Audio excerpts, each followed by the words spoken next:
The Ball. Weeknights from 7 and weekends from 1. This is OTB Sports Radio. American Football 101 on Off the Ball. With the Aer Lingus College Football Classic. It's Super Bowl 54 this weekend at the Hard Rock Stadium in Miami. The New England Patriots and Pittsburgh Steelers hold the record for most Super Bowl wins. They each have 6. 12 months ago, quarterback Tom Brady guided the Patriots to their 6th Super Bowl in 17 years. The Steelers won the last of their 6 12 years ago against the Arizona Cardinals. American Football 101 on Off the Ball. With the Aer Lingus College Football Classic.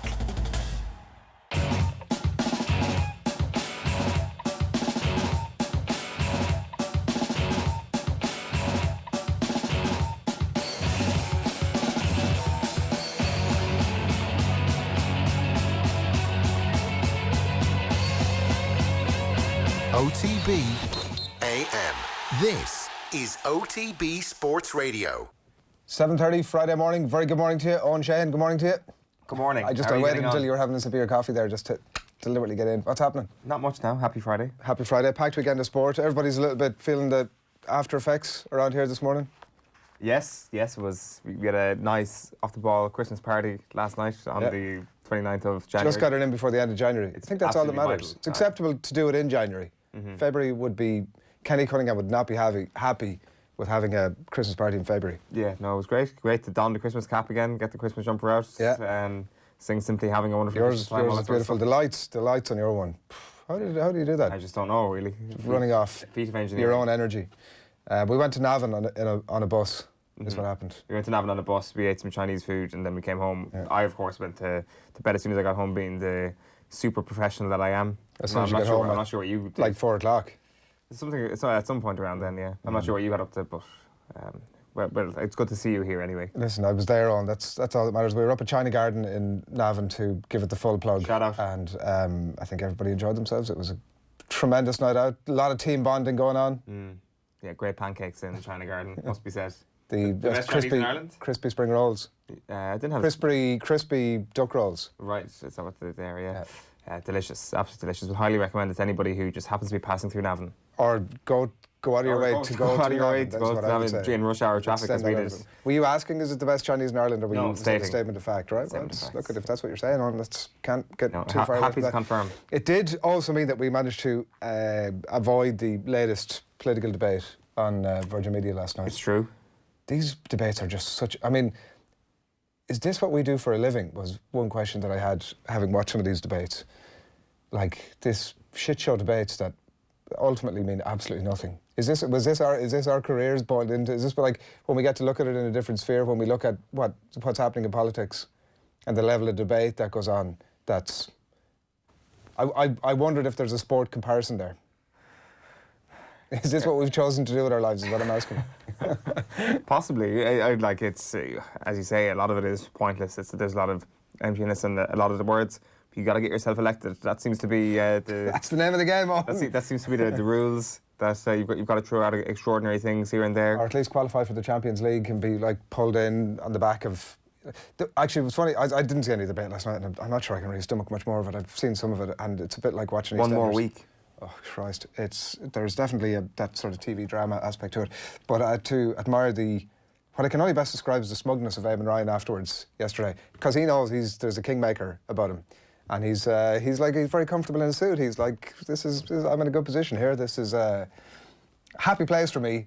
I'm going to, whatever happens, Greta Thunberg is right. I'm riding that Greta Thunberg wave all the way into Dáil Éireann. So just to go back to your sporting comparison a moment ago, he is what Arsene Wenger was, just the comfortable 4th place, will always get you into the Champions League sort of manager. Is that the comparison we're making here? I'd have to give that some deep consideration. Yeah, you'd want to really, if you're going to bring a take like that to the table. But yeah, Greta's going to sort of, the green wave is on the move here.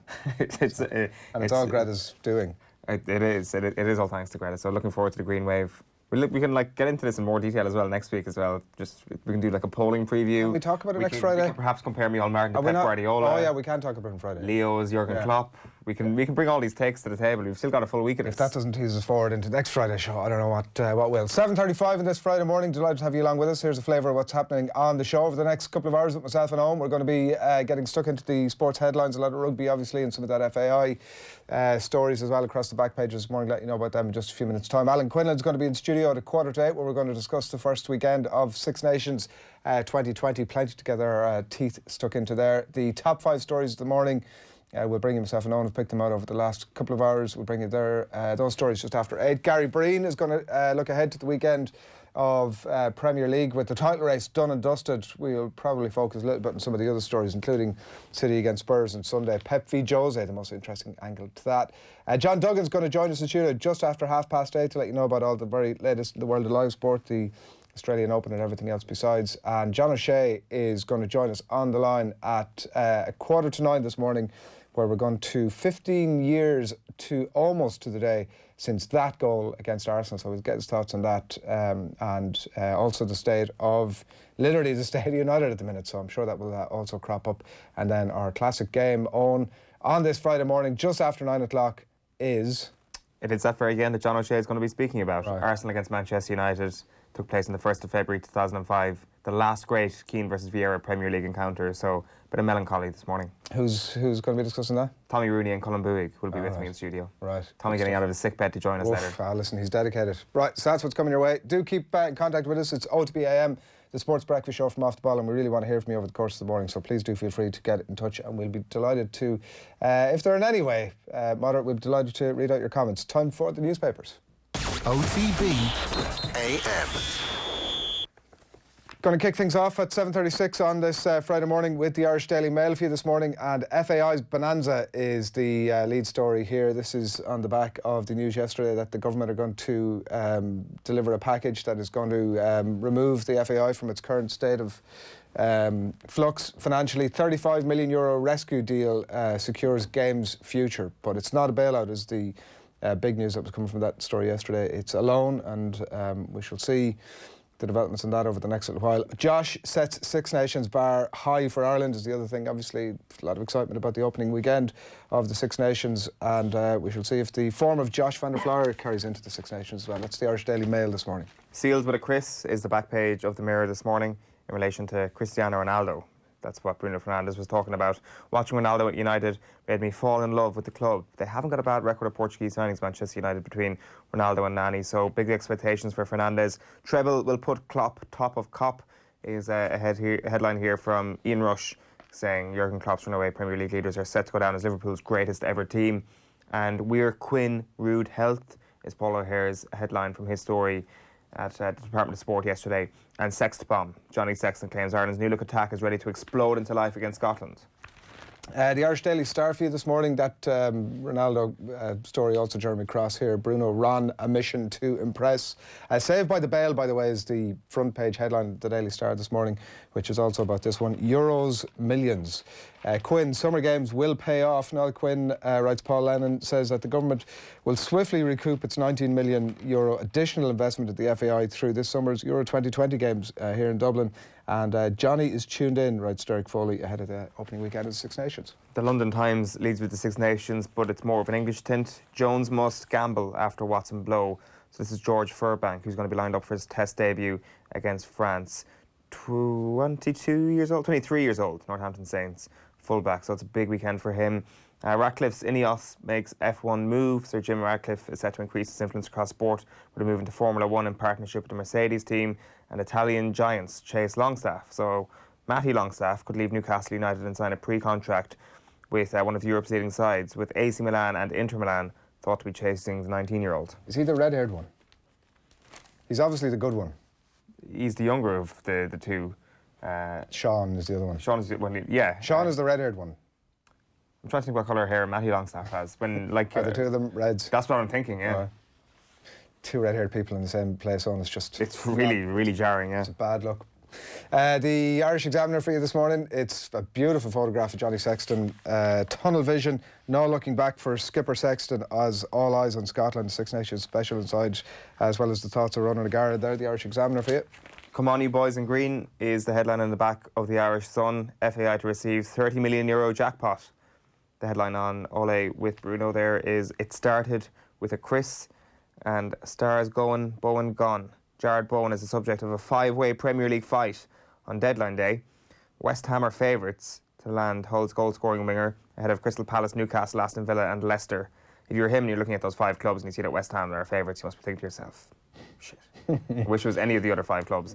Josh Band's Der Flames is the headline there on the rugby. He insists Ireland should be in the mix to win the Six Nations this year. The Irish Independent this morning has got a very awkward handshake, it has to be said, is the main splash picture here. Bruno's a knockout. United step up striker search after welcoming Bruno Fernandes. Why is the handshake so high? What's it like? It's like a Donald Trump style power play from Ole's at the wheel, isn't it?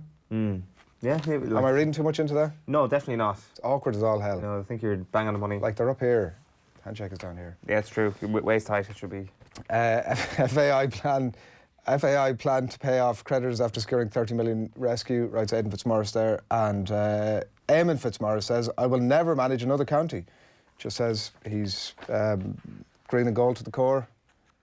Does this make you all tingly and happy? Very warm this morning, yeah. You'd be sickened to see him betray the county. We'll have a bit more of that later on. Not at all. He should absolutely go do it if he wants to. Back page of the Herald is FAI's price to pay. No choice but to accept terms of €30 million rescue deal, says Quinn. Sexton raring to go at Scotland, and Kieran Whelan talking about Dublin against Mayo this weekend. Actually, Dub's determined to keep Mayo down, he says. Rugby all the way on the Irish Times this morning. That photograph of a tense-looking Johnny Sexton as the rest of my newspaper disappears there. Sexton says honour of leading Ireland makes him emotional. So we'll see how he carries that emotion on the pitch come 4:45 tomorrow against Scotland. Absence of egos, a big plus for Cat as we dig into the get to know a little bit more about the new Ireland coaching ticket. It's a picture of George Furbank on the front of the Daily Telegraph sports section. By George, Furbank is poised for England debut. Watson injury forces Jones to reshuffle his back three, while Solskjaer's 11th hour bid to solve striker crisis is going to be something that might become a bit of a theme throughout today, which is transfer deadline day. This is the Guardian, and Power and Glory is the photograph there. Djokovic consoles Federer after beating him at the semi-finals in the Australian Open. A climate of hatred, writes Tom Basm down here in the bottom section. A sharp rise in football racism with incidents up by over 50% is the news there. The Racing Post leads with Leopardstown on Sunday. Bullish words from Willie Mullins here. Faugheen back to his best, he says. And back page is Potter's hotter. Visitors value to edge showdown at Pride Park. It's Derby against Stoke at 7:45 tonight. You butchered that. It happens, doesn't it? It does. Racing Post always gets me. Happy Christmas, says Graham Farrell. Merry Christmas to you as well, Graham. YouTube debates, as the one we were talking about, the political debates, such a waste of time. Most have already decided who they voted for based on party loyalty, not any policies. True, I guess. You'd vote for candidate naively, rather than party. Naively, so yeah. Was that what we discussed the other week? Yeah. As long as that candidate was from a specific party. Well, like I would have thought that certain people in certain parts of the country would be more inclined to stay with party politics, and other people in different parts of the country would vote for candidates. That actually does seem to be the way it is. Like, is that divided along city versus rural? Oh, I would say so, yeah. So what are you saying? Modern city people vote for candidates where all the rural bumpkins like yourself and myself vote for parties? Is that what we're saying here? I would have actually gone the other way around, to be quite honest. We're going to have a look at the Irish news. O'Hagan says Mark is giving forwards an extra edge, and we've just been handed breaking news, something that we forgot to get to in the newspapers last week. I'd actually totally forgotten about this until someone in the office spotted it. We can bring you the front page news of the Athlone Advertiser last week. The front page of the Athlone Advertiser, savouring the prominent crest of a sports broadcasting wave.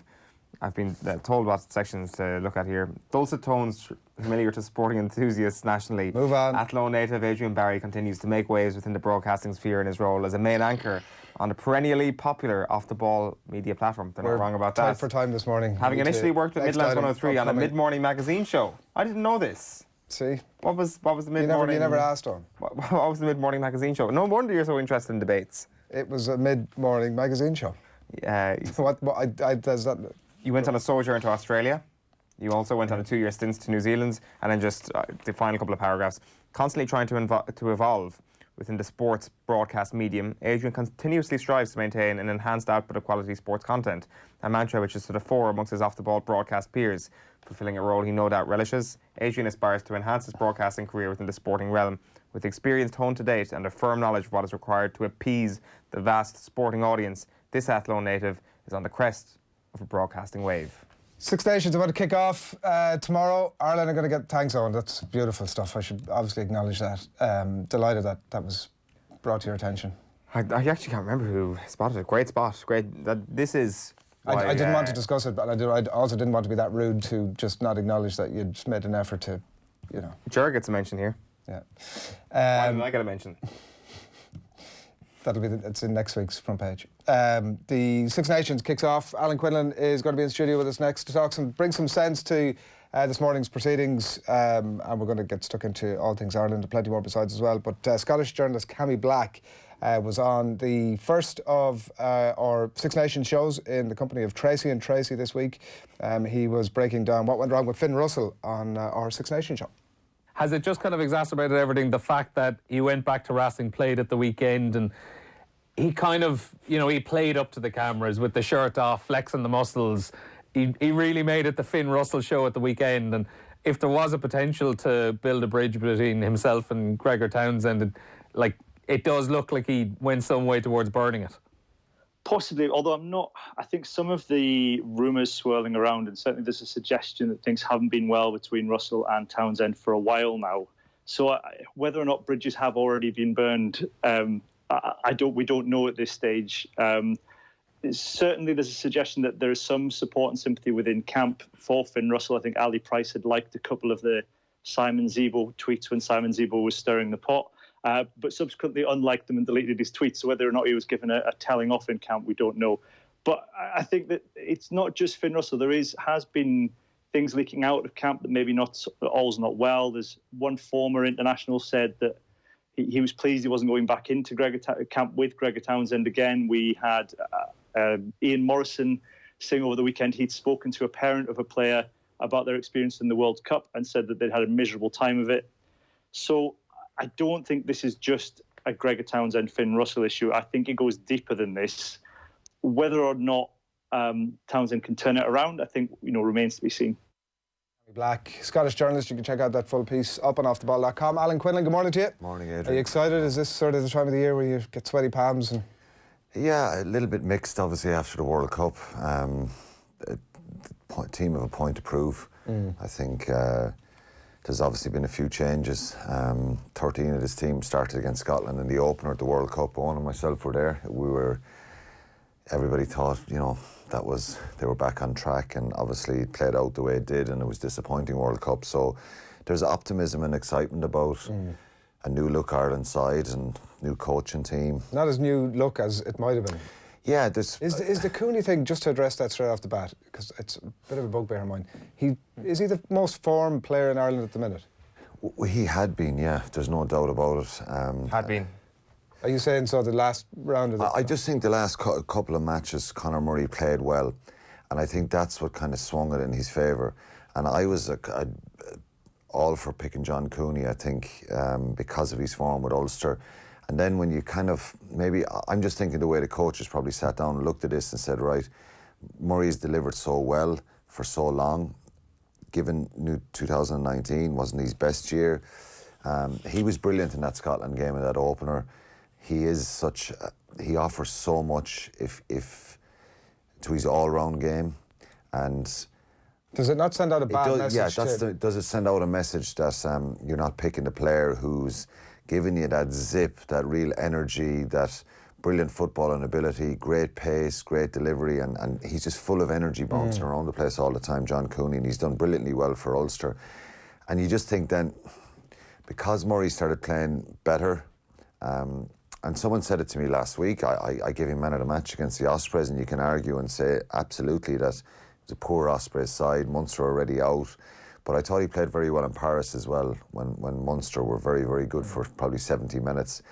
And it probably swung it for him in the selection to give him a chance under the new era, if you like, or the new coaches. I wonder where that conversation with John Cooney went, and from his point. And look, there's a difference with respect. There is a difference with stepping up to international level.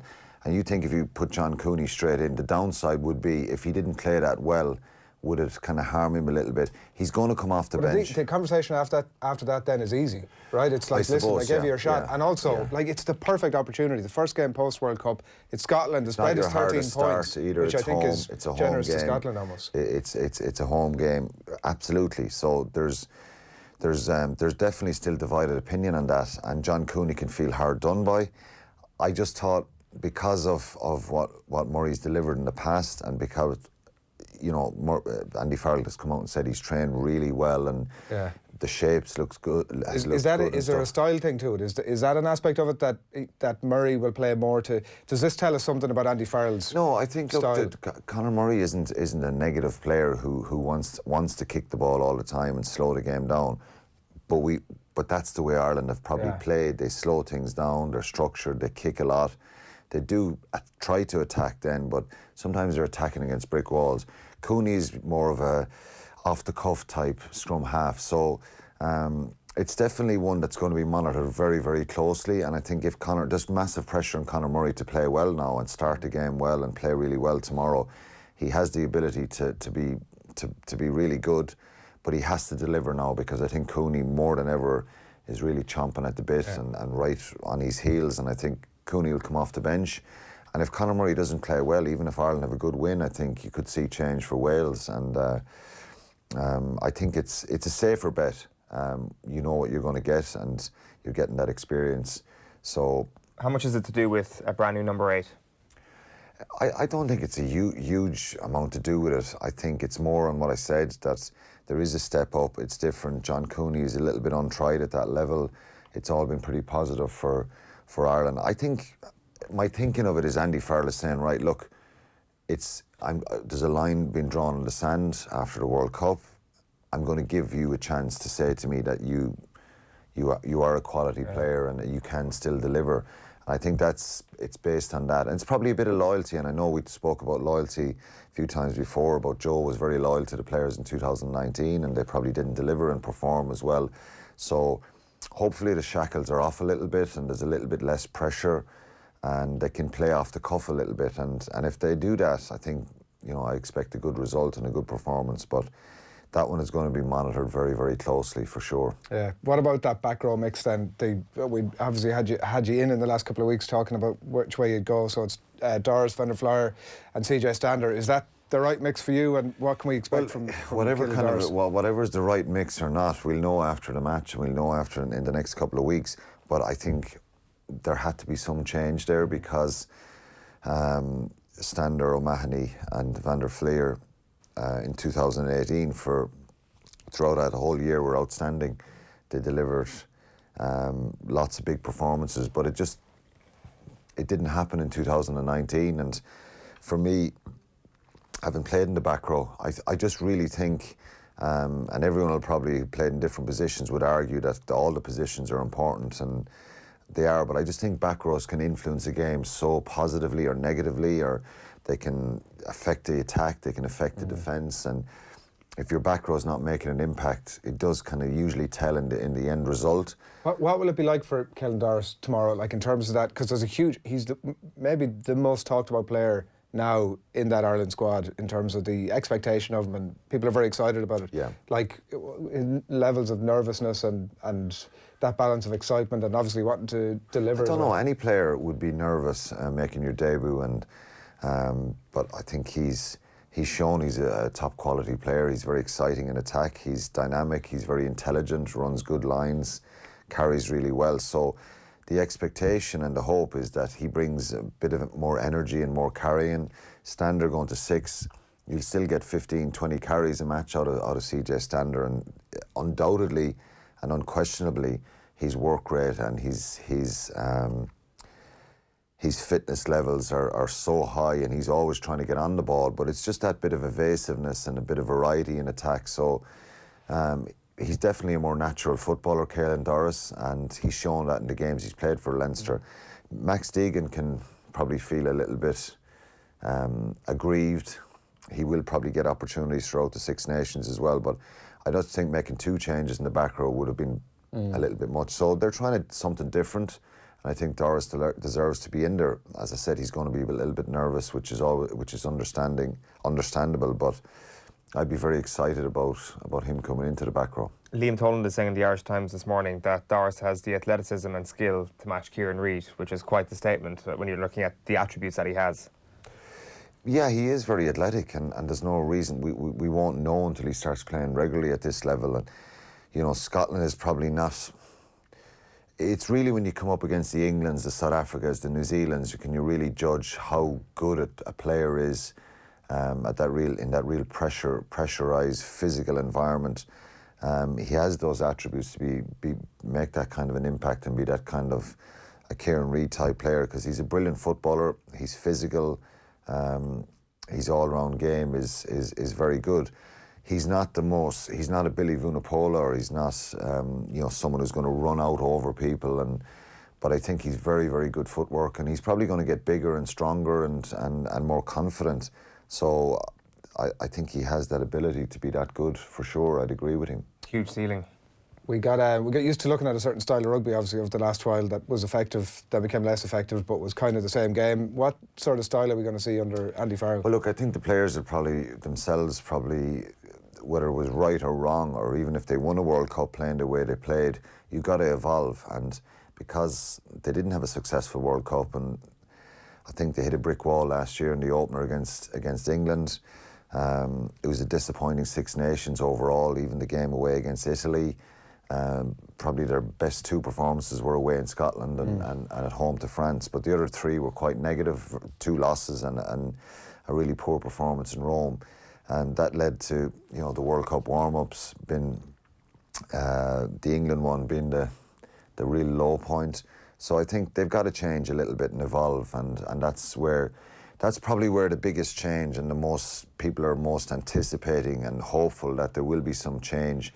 And I think this team has probably got to excite the crowd again and excite the fans, if you like, in the way they play. You cannot, and in making those changes, you can't go out in the rugby field and just go lateral and throw the ball left to right all the time and think it's going to win you a match. You still have to be quite pragmatic and have a structure and a plan around the tight exchanges and a good kicking game and stuff like that.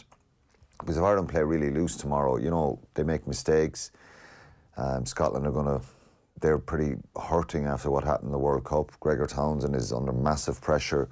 Teams rugby of all games you can really affect the opposition by being emotionally charged for it and aggressive and physical. And if you're loose in the opposition, so Ireland, I wouldn't expect Ireland to throw the ball around just for the sake of it tomorrow. They've got to be direct as well at times, but we need more off-the-cuff rugby. We need guys to express themselves a little bit more and get the ball in their hands and run at the opposition. So being expansive isn't about just throwing it around the place. It's about trying to find variety in attack and footwork and getting into space. And we see that with Leinster in Europe, and will they play a little bit more like Leinster, this Irish team?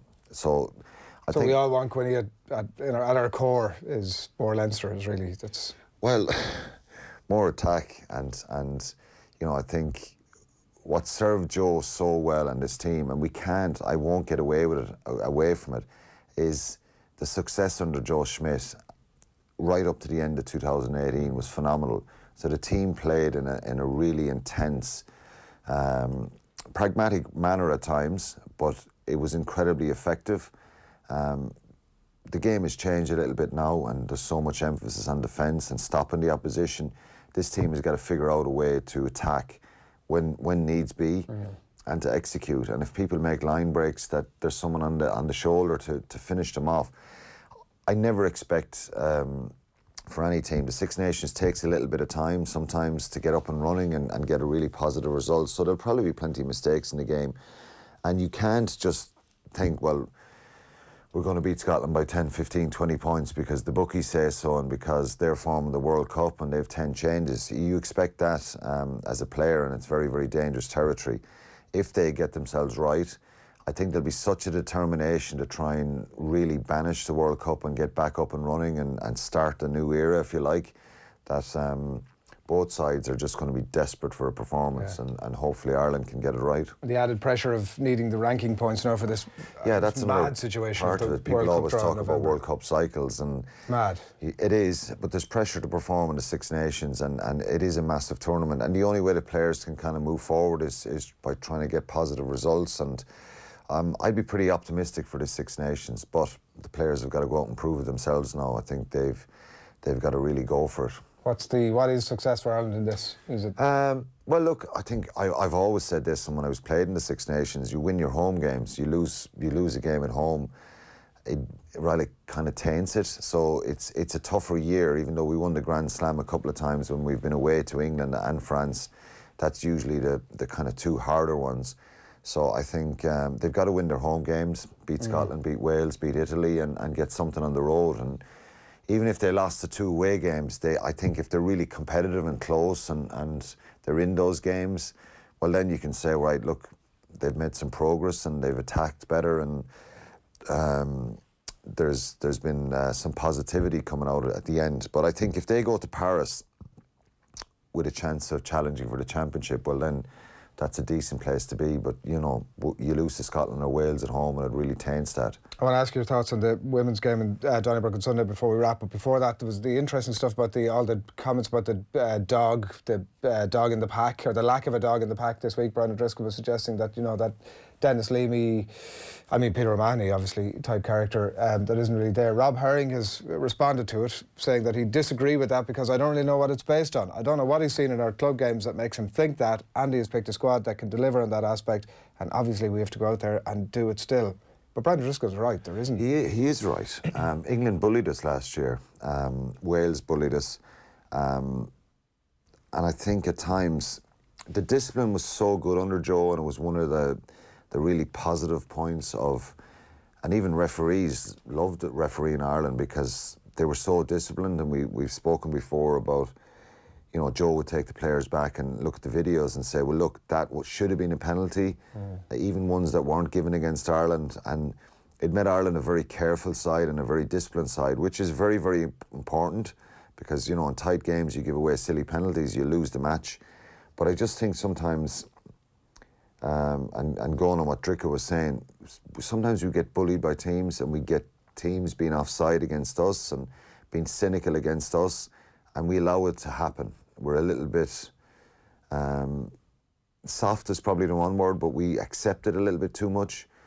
We just need a little bit of old school at times to be more confrontational, and that comes from the front five of Furlong, Healy, Rob Herring himself, and our two second rows, just being really aggressive in their carries and their clean-outs, going toe-to-toe. When Alan Wynne-Jones closes the gap in the line-out and is pushing and shoving in the line-out and being a little bit illegal, being really good at what he's doing, and he's a wonderful player, that they just don't take that. They're a little bit more dominant with the referee, and that they're showing the referee that we're not going to be pushed around. And sometimes it's down to body language.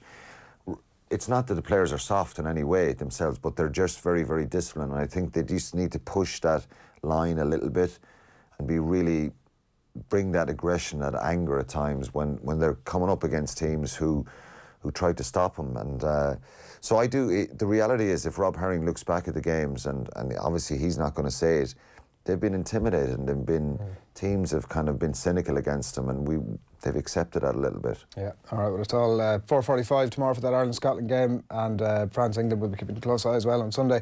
Ireland-Scotland at Donnybrook on Sunday. Quinny, it's reading during the week that they're targeting 3 wins from the home games. It's a young, inexperienced squad. It's almost about building up those caps now for the Ireland's women. Yeah, it is, and it's kind of a new there's a lot of new players in the group. There's 5 of the 23 who playing over in the UK and in the Premiership there, which is good in a way because they're getting exposure to a very competitive league, and there's a lot of the Scots and the Welsh play in that league as well. There's a number of new players coming into the squad, and you know they've had a disappointing couple of years. They won 1 game last year in the Six Nations, so for the Ireland's women's team, again, it's kind of like the men's. They want to get a bit of momentum going and try and win your home games and try and bring through those players and build confidence. And I think that's what the head coach, Ireland's head coach Adam Griggs, will be trying to do, because it's been a difficult couple of years. And after, when you think back when they, not sure how many years ago, was when they won the Grand Slam, and there was lots of optimism about the future of the women's game here. But there's a lot of young, exciting players coming into the team, and hopefully they can start well on Sunday against Scotland. Yeah, it's live on the telly as well. 1 o'clock in Donnybrook, kick off for that. Quinny, thanks a million. Enjoy the rugby over the weekend. We'll catch up with you next week. We are going to stick with the women's rugby team, because Fiona Steed was on in conversation with Nathan during the week talking about exactly that, including Philip Doyle, who's the former Ireland coach now in charge of Scotland, and his role in his time here in Ireland.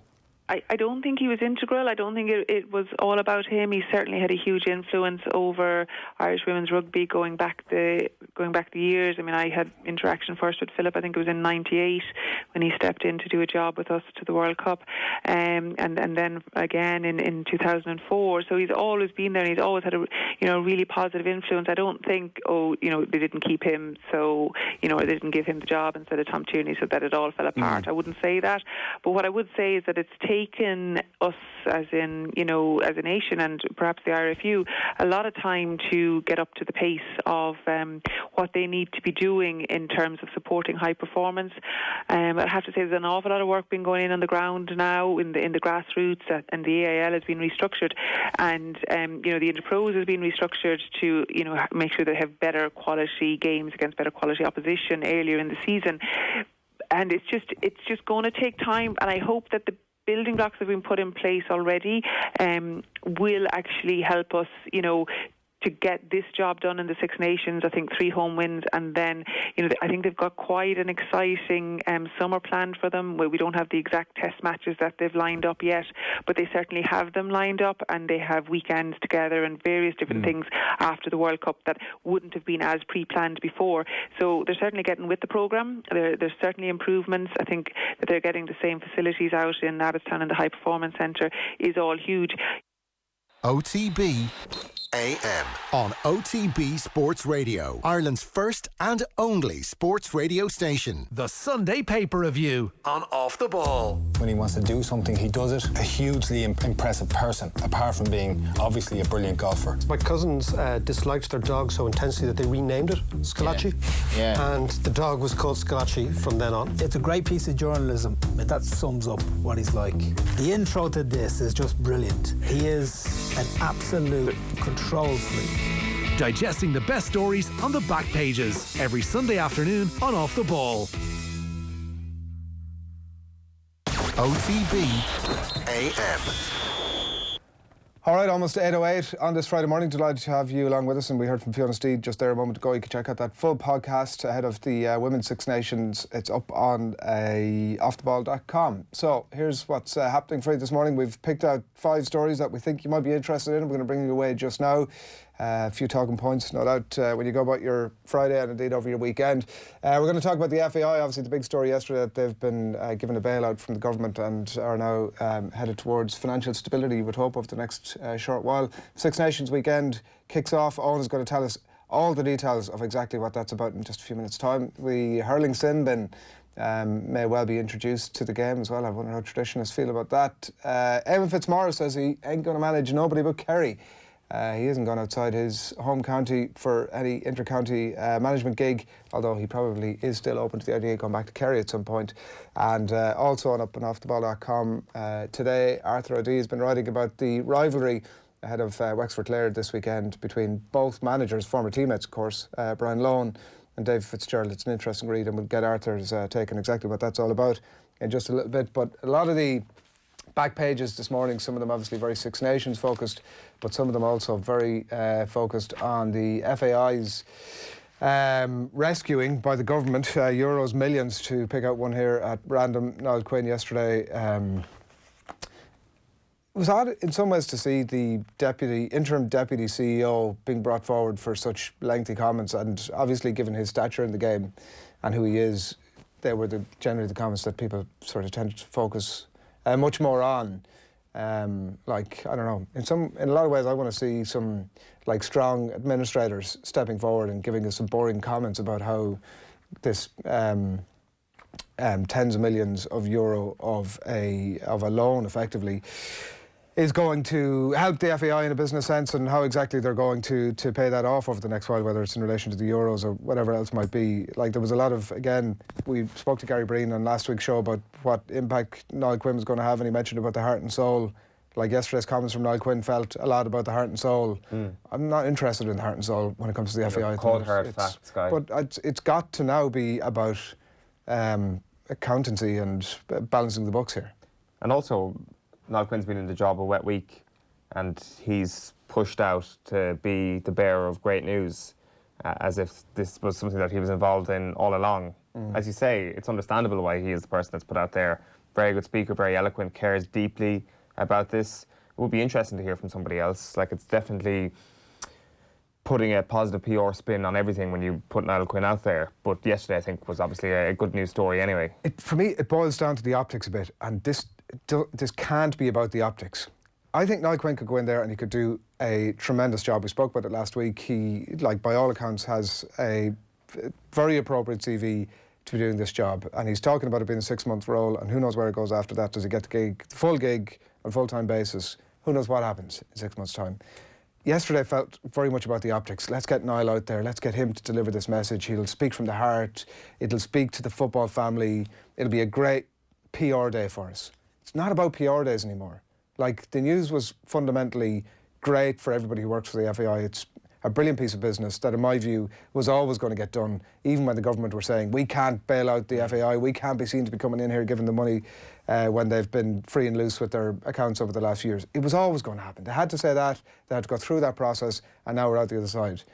It felt too much about the optics yesterday, in a way that you know, like, there was a big press pack down there yesterday hanging on every word. They were going to be there anyway. This was not like, we need to get some attention for this story. This story was going to be out there anyway. And I just think that the FAI need to quietly go about their business now in a way that a lot of other associations, for a whole host of different reasons in Ireland, have. We haven't been best served with our sports administrators for several reasons in this country over the last few decades. But you look at the Olympic Council of Ireland, as it was, you look at Swim Ireland, they've gone quietly about their business and are now coming out the other side of some awful history. And I think that's what the FAI need to do. And for me, that's not having somebody out front who's going to secure back pages for you every time there's something to say. And his role is interim. How interim is Niall Quinn going to be? How long is he going to hang around for? How much of the recovery is he going to help the FAI out with? These are questions that we still don't have a whole pile of answers on. Like, I kind of disagree with you to a certain point.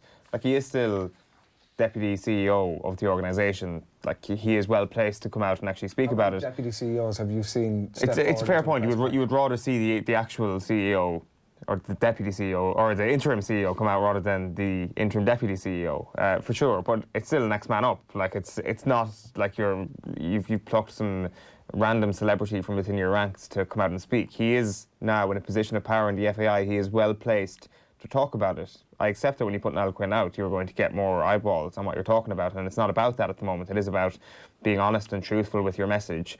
But I still think that he's well placed to talk about it. There was a couple of other interesting things as well yesterday when you look into some of the quotes, like Brendan Griffin, for example, saying that there was serious worries over Dublin's hosting of a couple of Euro 2020 games this summer, which I guess was kind of obvious when you think about it. And then also the fact that this relationship that the FAI have with the Aviva Stadium could have led to some sort of contagious element within the IRFU, which is something that perhaps people hadn't considered at all. I think the only connection that people were thinking about was whether or not the IRFU buys the FAI's stake in the... What was the suggestion? Like the word contagious or contagion was used by Brendan Griffin. So, like, I guess... That it could have kicked off some sort of a domino effect towards a fellow stakeholder within that one asset. I don't see how that... I'm sure there is a lot of logic behind it, right? And I'm sure it's based in fact. I just hadn't. Very generous of Eoin. I hadn't heard that particular line before, that with the IRFU doing nothing, that they might actually have had problems for themselves. But of course, everything seems to be fine now. But these were previous worries that perhaps were there. I'm not sure that would have been the case, but I mean, I'm sure he was speaking from a place of... I'm sure he was. Information.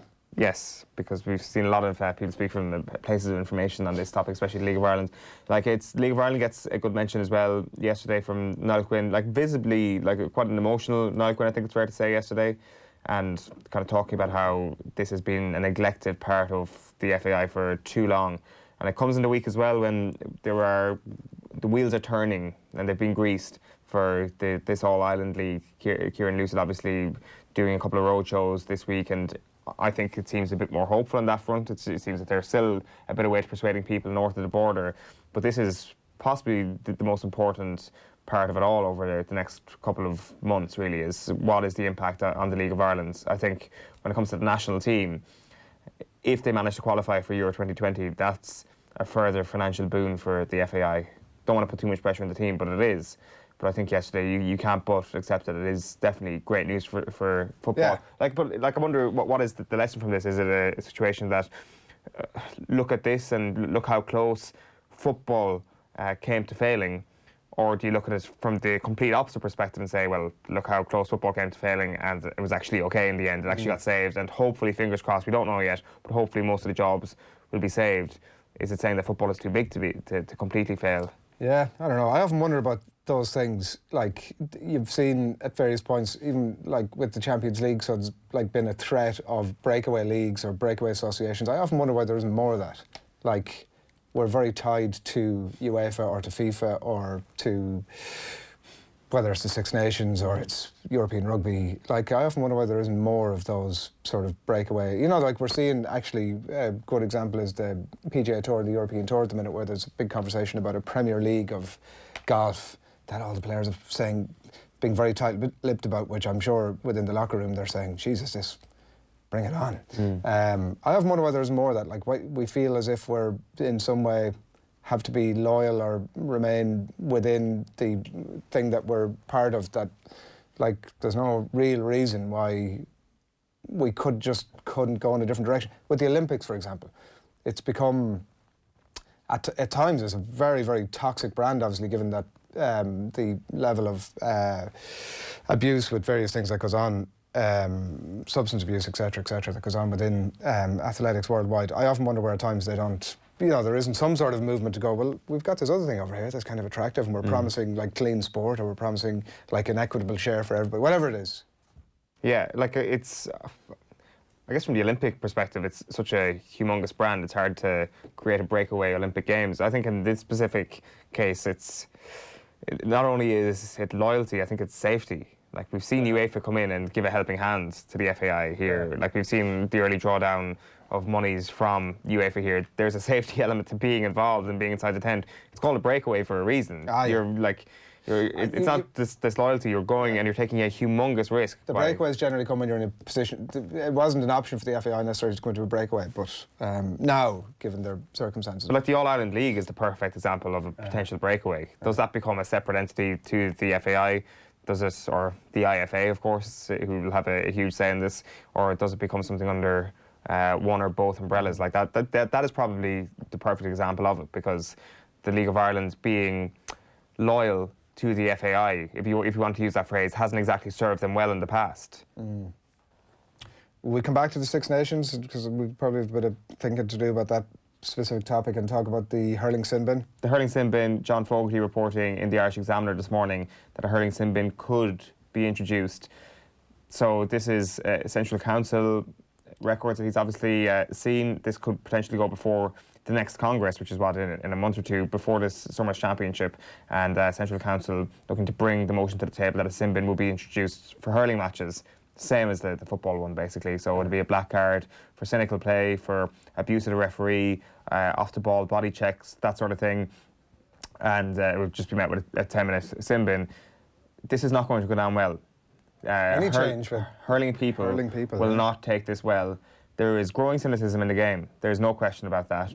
Hurling people will say it doesn't need to be addressed, that it's not at an endemic point where it was, say, at football in 2013, because it was rife in football in 2013. But I think hurling is actually going that way at the moment, given the way the game is played, given the benefit of, say, last man tackle, cynical fouling in front of your own goals, stopping goals just by pulling the man down and then taking the yellow card or whatever it is such an easy transaction. If there is a man running down on goal, you take him down. It's as simple as that. I just think there needs to be a punishment for that, and I think a black card is a good idea, but I would imagine a lot of good hurling people will disagree with that. Yeah, I think any deterrent for that sort of nonsense has to be welcomed, but I think, like you say, change is not good for the traditionalists. For a perfect game. It's Friday morning, and it wouldn't be right if we didn't touch on Kerry football. We're going to do that in just a little bit. That's one of our other talking points this morning. You're a bit like Nathan in that regard. Hardly a show goes by where there isn't some sort of a mention of your native. This was your idea to talk about it. Let's not try and wrap it up any other way. 8:20 on this Friday morning. We are going to talk Kerry football in a little bit and plenty more as well besides. And right now we're going to talk football because Gary Breen is on the line. We're going to talk to him in a couple of moments about the weekend of Premier League ahead. But before that, growing speculation that Brian Kerr could be set for a new FAI role. He spoke last night about whether he'd be interested in a position with the association. The FAI is a changing place at the moment. Would you see a role for yourself in the future back working for the FAI and helping out on a football capacity? I don't know. That's, they're busy. They have lots of projects, lots of things to get sorted out in the short term. They've obviously made a lot of progress today. I've said the same thing repeatedly when I've been asked this question recently. If and when they choose to think that it's appropriate to ask me, would I be interested in doing a particular role or helping out in some way, I'm open to that discussion. But it's not for me to promote myself. That's up to the people who are now in charge of the FAI to decide on that. And they may want to approach other people altogether. I don't feel that I have any divine right to be approached. I think a lot of football people would like to see Brian Kerr back involved at some level of the Irish game. Gary Breen, good morning to you. Good morning, guys. We're not sure where to jump in with this conversation, Gary, in terms of the Premier League at the weekend. It's probably not with Liverpool, but because it's turned into such a procession. It's interesting at the other end, obviously, and it'll be very interesting. Couple of games on Saturday that have a lot riding on them. We'll start with Bournemouth Villa, 3 o'clock tomorrow. Obviously very important in the context of the table. Does that cup win and maybe the nature of it for Villa against Leicester during the week, is it just a cliche to say that can be a bit of a springboard for them to try and help lift them away from there, or actually is there a tangible impact now for Villa to kick on from there? No, I think it will be a positive. I think having a win like that where the fans are so euphoric in terms of getting to a cup final, I think it can only be a positive, and you would hope that it helps them. But the reality check is, again, just how demanding the Premier League is. They need to be more consistent. So it's a massive game, that it really is, in terms of Bournemouth, the problems that they have had in terms of all the injury problems. Eddie Howe's really struggled this season at a time when lots of people were talking about him potentially being linked to one of the bigger jobs. It's a real test of his early managerial careers. Yeah, that line isn't great, Gary. We might just drop out and come back to you if that's all right, and see if we can establish that in a bit better quality. Thanks a million. I don't know. It does. You do often wonder about those things. It's like the greatest cliche of all time. But I do actually think that if, particularly given who they have right now, I think that obviously the players will have been on a high after that game the other night, particularly scoring, whatever was the 3rd minute of added time, whatever it was at the end of the game, that there can be people come into training the next day or they're coming in for their rub down or whatever in a far more positive place. I think that it's only relevant now. They've got to obviously capitalise on it against Bournemouth at the weekend. Otherwise, they've lost that opportunity, and you would be concerned for them. They're 2 points above the relegation places. But there's been a lot of talk this season about saving Aston Villa's season or getting players in the January window who will turn their season around, who will pull them up from the bottom of the ocean and all that sort of thing. I just don't agree with that narrative around Aston Villa. I think the season so far has been largely positive. They've played some decent football. Sure, they're in danger of going down, but 3 teams have to get relegated. They've just come up from the Championship. I think they can take a lot of credit from what they've done all season, particularly from what they've seen in the Cup. I think they're actually in an okay place, and I think they will survive. 2 points above the relegation zone at the moment. As you say, they'll have this reservoir of confidence now that's been topped up after midweek. And I just think if you look at the teams below them, Bournemouth kind of nosediving at the moment and have been for different parts of the season. Obviously very unlucky with injuries. Watford are obviously the big wild card who are going the other way, and Norwich are doomed. West Ham then, complete basket case of a club. So you'd be looking at almost West Ham, Bournemouth and Norwich to go down ahead of Aston Villa at the moment. What do you think, Gary? Eoin's not saying they're too big to go down, Villa, but they're too good to go down. Oh no, I don't believe that ever, that you're too good to go down. I went down with a West Ham team on 42 points as such, and they had a host of top-class players. We know that Roy Keane got relegated to Stuart Pearce for Forest. I don't think that. I think if you go down, you've gone down for a reason. You haven't been good enough. And I think I agree with Owen there in terms of what's happening with Watford. The impact that Pearson's made has been huge, but there's real pressure on West Ham now. They play Brighton at home on Saturday at a time where the supporters are not really behind the team, or they're certainly not behind the owners. That's a massive, massive game for them, because of their next 8 games, they play City, Liverpool, Arsenal, Spurs away, Wolves and Chelsea at home. If they don't win against Brighton on Saturday, I think they're in real trouble. Yeah, how do you see it panning out? Like Norwich, it looks obviously kind of cut adrift a little bit there at the bottom and will probably be the most likely one to go down. But after that, I mean, there's, Jesus, take your pick really from any of those things. You might even include Newcastle and Burnley in that mix. Yeah, I think ultimately, Adrian, it's about momentum. Who's in form going into the remaining period? We talked about Watford and the upturn under Pearce has been unbelievable, to be perfectly honest. But you're right, I don't see, well, there's no doubt in my mind, Norwich won't get out of it. I made that decision quite early in terms of their philosophy, in terms of playing out from the back. They're not set up defensively to survive in the Premier League. And the frustration is that they actually can score goals. If they just locked it up a little bit, they probably would have survived. But you're right, I think it can go anyway. I think the transfer window closing today will have a big bearing. Who's able to get players in, who's fit now for the remainder, because there's so many points to play for, and if you just won a couple of games back to back, it can make a massive difference. You mentioned there, Gary, getting relegated with West Ham back in the day. Like, obviously they've bounced back time and time again. They obviously got relegated post that again, bounced back to the Premier League again.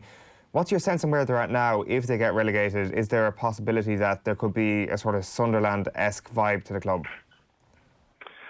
Well, I wouldn't expect them to drop down to League One. That was a horror show for Sunderland, it really was. And obviously we've seen Wolves do something similar as well. They're back now, giving a brilliant account of themselves in the Premier League. But I do worry for West Ham. There's a lot of talk at the moment, certainly with supporters saying that they believe that if they were to get relegated, it would be a good thing because they can regroup. I just don't buy into that one bit, because I don't think there's a divine right for any team that gets relegated that they're going to get promoted. The Championship is a real struggle to get out of.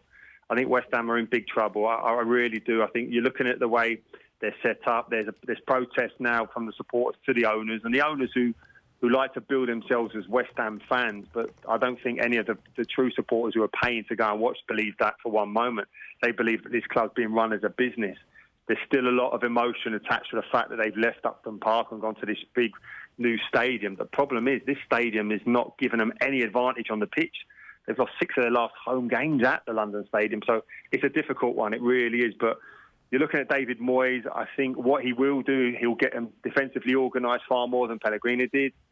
But the problem is that won't be enough. You need to score goals, and we even seen in the game against Liverpool is that maybe they did restrict them, but Liverpool were playing at a canter. And the frustration now for West Ham is that they're even turning on their so-called flair players. The likes of Lanzini was booed off the pitch. So it's a difficult job for David Moyes, no doubt. And I think it's coupled with the fact that he hasn't even been able to get in a full coaching staff yet. He's still looking to find the coaches he needs, let alone the players.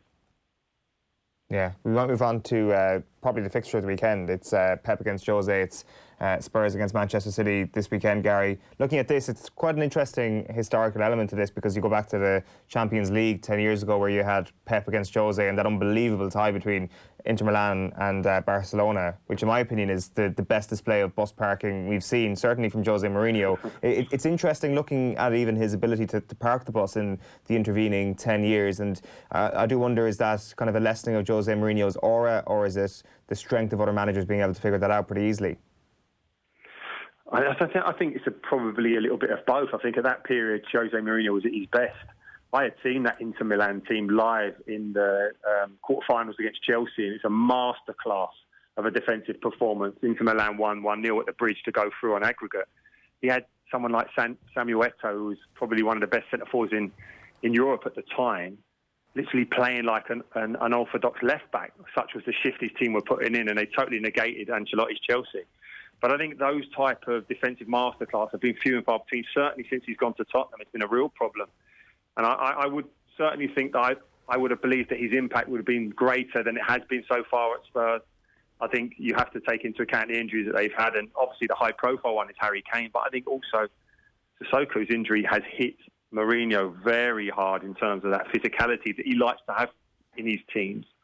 But this will be a fascinating game. I'm covering it on commentary. I'm really looking forward to it, because no matter where Jose is at the moment, there's always edge when he goes up against Guardiola. They're both at, it strikes me, kind of interesting enough junctures in their careers as well, Gary. Like Jose Mourinho may have to settle, and he's only 57, for the next sort of 12 to 15 years. I'm sure he'll probably get a couple of top gigs during that time, but it feels like he's maybe gone over the precipice of his sell-by date almost. Whereas, like with Pep, is staying at City, does he need to get out of there almost to freshen things up a small bit for himself as much as anything else? Well, listen, he has formed for this in terms of choosing to go on a sabbatical when he left Barcelona prior to going to Bayern Munich. But I'm just not. I just don't buy into that he's finished, or I don't buy into that he's struggling.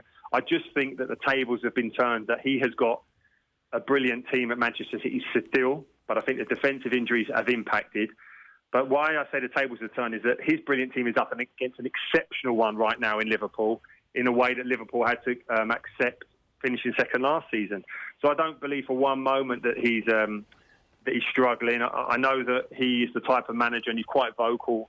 I think in a recent game against Crystal Palace, he said, listen, I won't be in a dugout at 70 odd years of age like Roy Hodgson. I'll be away doing something else. So I don't think he's going to be there into his 60s or 70s, but I still think he's got a big role still to play at Manchester City. Yeah, you know, they say that until they get into their late 60s, and then they're like, yeah, I'll just cream this out for an extra couple of years. Well, exactly, because when you're in it, you always think, well, listen, maybe the grass is greener, but as soon as you're out of it, that's when they start pining for the job again. Yeah, nice little retirement pot, Gary, sort of 4 or 5 million for a couple of years work, and away we go. What's going to happen then at that game? You're on commentary at Spurs City at the weekend. Is that so it's such an important game, obviously, in the context of Champions League places? Oh, it's massive, it is. And I think the mindset for Mourinho will be, he won't be a fool, he won't think that because City are so far in the title chase that it's going to be a particularly easy game. I think the very fact that Laporte's back from injury is massive, and I'd argue this with anyone. You take Van Dijk out of that Liverpool team and they would not be showing the type of form that they have now. And that's not to say that you're a one-man team. I don't believe that for one moment. But it's just such a vital part of that team. And he's been a huge miss, because if you think about Manchester City offensively, the improvements in Sterling, how well De Bruyne is playing, Mahrez now, and all the other guys that we haven't probably got time to mention, offensively, they're still at their brilliant best. But it's just that problem is that in terms of not having centre halves you can rely on. And unfortunately, when Laporte's not there, coupled with company moving on, they haven't had that this season. To the extent that John Stones doesn't even make a back three, Guardiola decides to go with 2 fullbacks either side of Fernandinho against United. So that just shows you the problems they're having. What about United Wolves? Fascinating game Saturday evening, 5:30 start there. The sort of like schizophrenic to some degrees United season continues. Like, it's every time you start to think that actually I think Solskjaer's got this and the team are behind him, and obviously they've made the signing now during the week as well, that this could all be great, and then suddenly it's like from one game to another you really don't know where this team are at. Well, no, listen, in terms of the schizophrenic nature of it, I think they actually are consistent in that when they play up against teams who are expansive, they can play that way because they're set up to counter-attack. When they play up against teams who sit in and say to United, okay, break us down, they can't do it. And they've consistently done that. People are saying, why are they able to beat the better teams? That is the reason.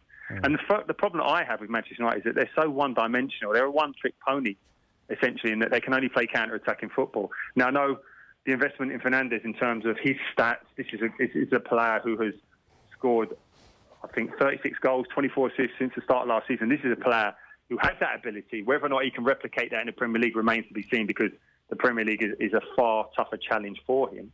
But it's interesting now, Ethan, I've just seen some news breaking there that United have made a bid for their old boy, Josh King, from Bournemouth.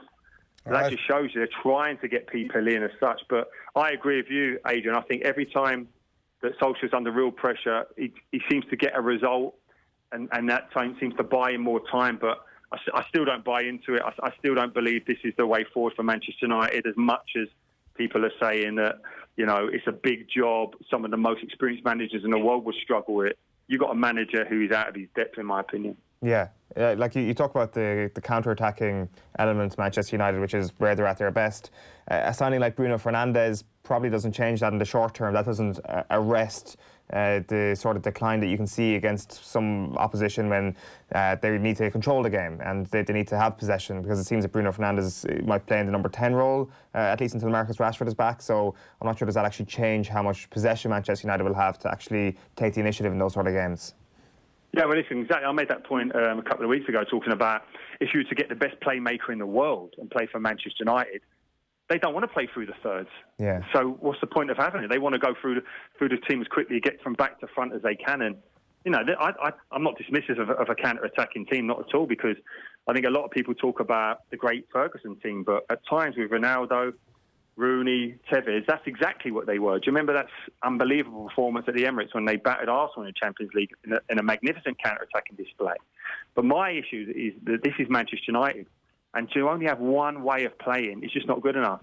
And everyone can talk about philosophies, and you can say about Liverpool, they have a style of play, but they can beat you anyway, Liverpool. Manchester City can invariably beat you anyway.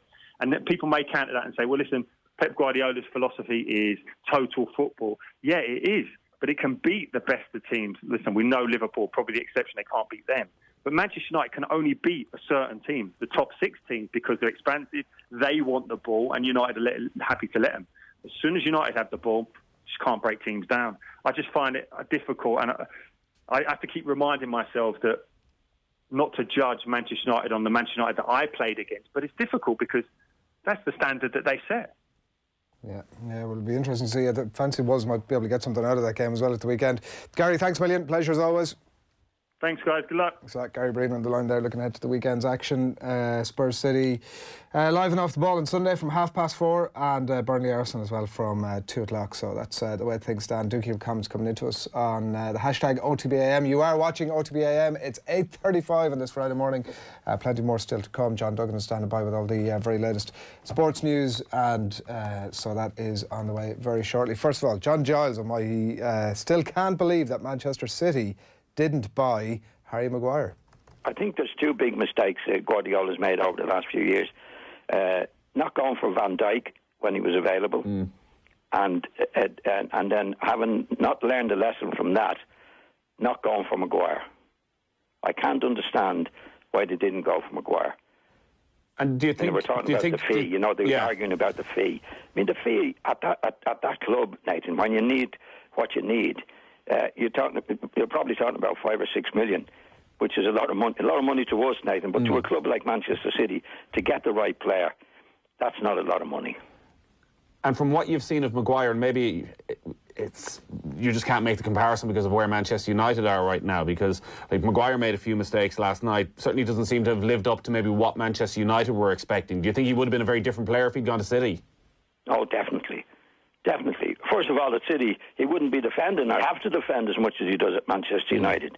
It's like Van Dijk at Liverpool tonight. He very seldom makes a mistake because Liverpool are usually attacking. And it'll be the same with City with Maguire. And then you've plenty of time to look around you at the back. You're not under pressure all the time. I mean, there's a lot of the matches Manchester United under severe pressure. I think Maguire would have been a great buy for Manchester City. Interesting stuff from John Giles, as always, on a Thursday night. John O'Shea on the way very shortly. We're going to catch up with him to talk about 15 years since that goal against Arsenal and the incident in the tunnel, and I get his thoughts on Manchester United 2020 as well. So that's coming your way. But in the meantime, John Duggan, good morning to you. Adrian and Eoin, good morning. How are we doing? Good. How are you getting on? Good, thanks. Yeah. Spurs shirt underneath there. Well, the Spurs shirt always has to be worn on casual Friday. What's going to happen at the weekend? We'll get beaten. Right. Do you actually do Casual Friday? Is that a thing? No, not really. It was a late night. We were at the off the ball Christmas drinks, even though it was a 0% Heineken that I was drinking. But it was a quick turnaround. It's like I don't know, one of those planes that's really efficiently managed. A very quick turnaround. We got to get, so it was like midnight, and then you're back up at 5. So yeah, that's why we're in the civvies today. Nice and comfortable. The velvet jacket's only for off the ball Saturday. 1 to 5. If you haven't heard, you know now, 1 to 5, off the ball Saturday with yours truly. Be there. Who have you got tomorrow? We got Stephen Elliott Danny McDonnell and Shane Keegan for football, and we got the Saturday panels on the Six Nations. All right, very good. And lots of talk as well about the Dublin Racing Festival. So a packed show in prospect. That's fair enough. I'm with you. Right, what's happening in the world of live sport, JD? Well, the former Republic of Ireland and St Patrick's Athletic boss Brian Kerr has welcomed the financial rescue package. The new board of the FAI has agreed with the government, UEFA and Bank of Ireland. Kerr managed the national team between 2003 and 2005 and previously led the under-16s and under-18s to European Championship glory before taking up a technical director role with the FAI. Funding of 30 million will be provided by restoring state funding of 2.9 million, doubling that to 5.8 million over 4 years, and there will be also a 7.5 million loan made available to service liabilities at Lansdowne Road. Speaking of the launch of a football policy document by Labour Senator Eoin O'Riordan last night, Kerr's happy Irish football has been saved and disaster has been averted. Well, it's a very satisfactory situation. I think anyone that's a feeling for Irish football has a sense of relief about it. It's a good day and great work done, I have to say, by the new people who've come in and the people who were there just before them, Paul Cook and his group, who obviously put the wheels in motion and got things going. And now the new Roy Barrett, Gary Owens, Alan Quinlan around, and the other new independent directors. So it's a good day. Kerr's also indicated, Adrian, he's open to discussion if a new role might be in the offing, but he's not, saying that he's entitled to one. Yeah, well, what that role would be, I think everybody, a lot of good football people would like to see Brian Kerr back involved with Irish football, I think for a lot of the right reasons. What that role would be, obviously, is the thing, because they're obviously Well, the League of Ireland is the obvious one for him to have some kind of consultancy or advisory role. Even at this stage, who knows where that is headed. Like, the uncertainty around the League of Ireland itself, obviously, is a major factor at the minute. That might not get sorted out for God knows how long. Brian has got so much to offer regarding his opinions and his contacts within the game. I mean, it would be foolish not to have him involved in some way, and it's been too long not being involved, 15 years not involved. So really interesting writing about this morning. Philip Quinn is really interesting in the Daily Mail about how the Suits have won this battle with the Blazers. I kind of see this as, remember Genesis after Saipan came out, and Genesis was this new thing that had to be enacted to see proper corporate governance in the FAI. I actually think this is Genesis from the government, because a lot of the conditions here are very stringent around, this is the money pot, these are the things you need to do to get it. And I think Roy Barrett and Gary Owens, I think the split is actually right. It makes sense to me to have Roy Barrett and Gary Owens managing the administrative restructuring money side, and Niall Quinn then is the glad handling the sale, the image, the great image he has in the country. He's very well respected, and obviously did well at Sunderland. And there's like some of the conditions about the council members, that if you're over 10 years, you can't be involved on a board, or committees. I mean, committees, that the board is now going to be having 6 independent people and 6, maybe established people. I do think anybody associated with the past is going to be in for a tricky situation. But it really is like they've really done well with the money. They've got more money than I would expect them to get. I think it's not it's a loan, isn't that the essence of what they're saying? They've augmented the funding. They've doubled the funding, so that's 5.8 million over 4 years, and then they're getting 7.5 million in that loan over 3 years, which they've got to repay from 2024. There will be Bank of Ireland sponsorship. There will be UEFA money, which Paul Lennon was reporting in the Star this morning to be 6 million over 3 years. We're talking probably north of 30 million here. So I do think from a going concern and a stability standpoint, you do have a smooth couple of years ahead. The interesting part will be the politics, which has always been the problem with the association in football in Ireland. And I think a lot of the conditions are to ease the political, the chance of political turmoil within kind of lower levels of the game. All right, well, that's my kind of reading on it. A couple of smooth years, I think everybody would welcome that. What else have you got? Well, Ireland's Graham McDowell has gone to 8 under par now on day 2 of the Saudi International. He's played 14 holes of a second round, in second place behind Victor Perez of France, who leads on 9 under par. Shane Lowry going okay, 3 under par through 12 holes. Cormac Sharvin, though, heading for a miscut from 3 over par. Novak Djokovic will find out his opponent for this year's Australian Open final this morning. Austrian Dominic Thiem and Germany's Alexander Zverev are meeting in the tournament's second semi-final in Melbourne about now. Johnny Sexton will lead Ireland's captain's run at Lansdowne Road today ahead of tomorrow's Six Nations opener with Scotland. It'll be new head coach Andy Farrell's first game in charge, and fullback Jordan Larmour is hoping to give it a lash. Yeah, look, Andy, he's talked about letting us express ourselves, and but we still have a game plan. We're still going to follow it, and of course, if there's opportunity there, you got to take it. That's kind of the name of the game, is taking your opportunity, scoring tries, and building a lead and a score. So it's very exciting. Like I said, good buzz in camp, and we're all just looking forward to this Saturday. Ireland's under-20s get their Six Nations campaign underway this evening. They play Scotland at Irish Independent Park from 7:15. Elsewhere, Wales taking on Italy in Colwyn Bay. James Durkin, Kevin McLaughlin, Michael Plunkett and Robert Henley, they've all come into the Mayo 15 for tomorrow's Allianz National Football League game against Dublin and Castlebar. Ireland's Luke Keeler lost his WBO middleweight title bout to champion Demetrius Andrade in Miami overnight. Actually, he was knocked down with the first punch, and then eventually was stopped in the 9th round, the 32-year-old. And the night race card at Dundalk on the all-weather this evening. Many riches to be made when the first goes to post at 5. Yeah, all right, JD, thanks a million for that. It's 8:45 almost on this Friday morning. Many of you will know by now that our new American football newsletter is live.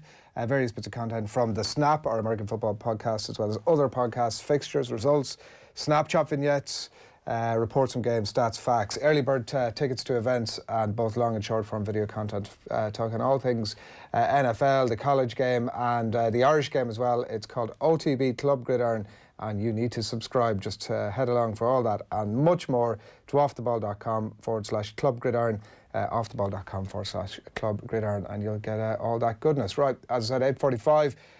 John O'Shea on the way, but before that, John Giles again with Nathan last night, baffled that Juan Mata didn't take Manchester United's late free kick against City, and that Fred was given the nod ahead of the set-piece specialist.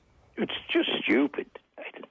I mean, maybe Mata wasn't taking the blooming free kicks in training, So, obviously Fred he's going to knock a few in training, but who does it on the pitch? And the thing is, I can't understand about Mata. He was starting again a sub last night, Nathan. And he's by far and away, in my opinion, the best creative midfield player. Right? And then, as you say, it comes to the free kick. I mean, it wouldn't do Mata any good if he hadn't been picked to start the match and Fred was going to take the free kick. Do you know what I mean? Like, that's just stupidity. And then for Solskjaer, it comes out with some remarkable stuff, Solskjaer, to make excuses, that he wasn't taking them in training.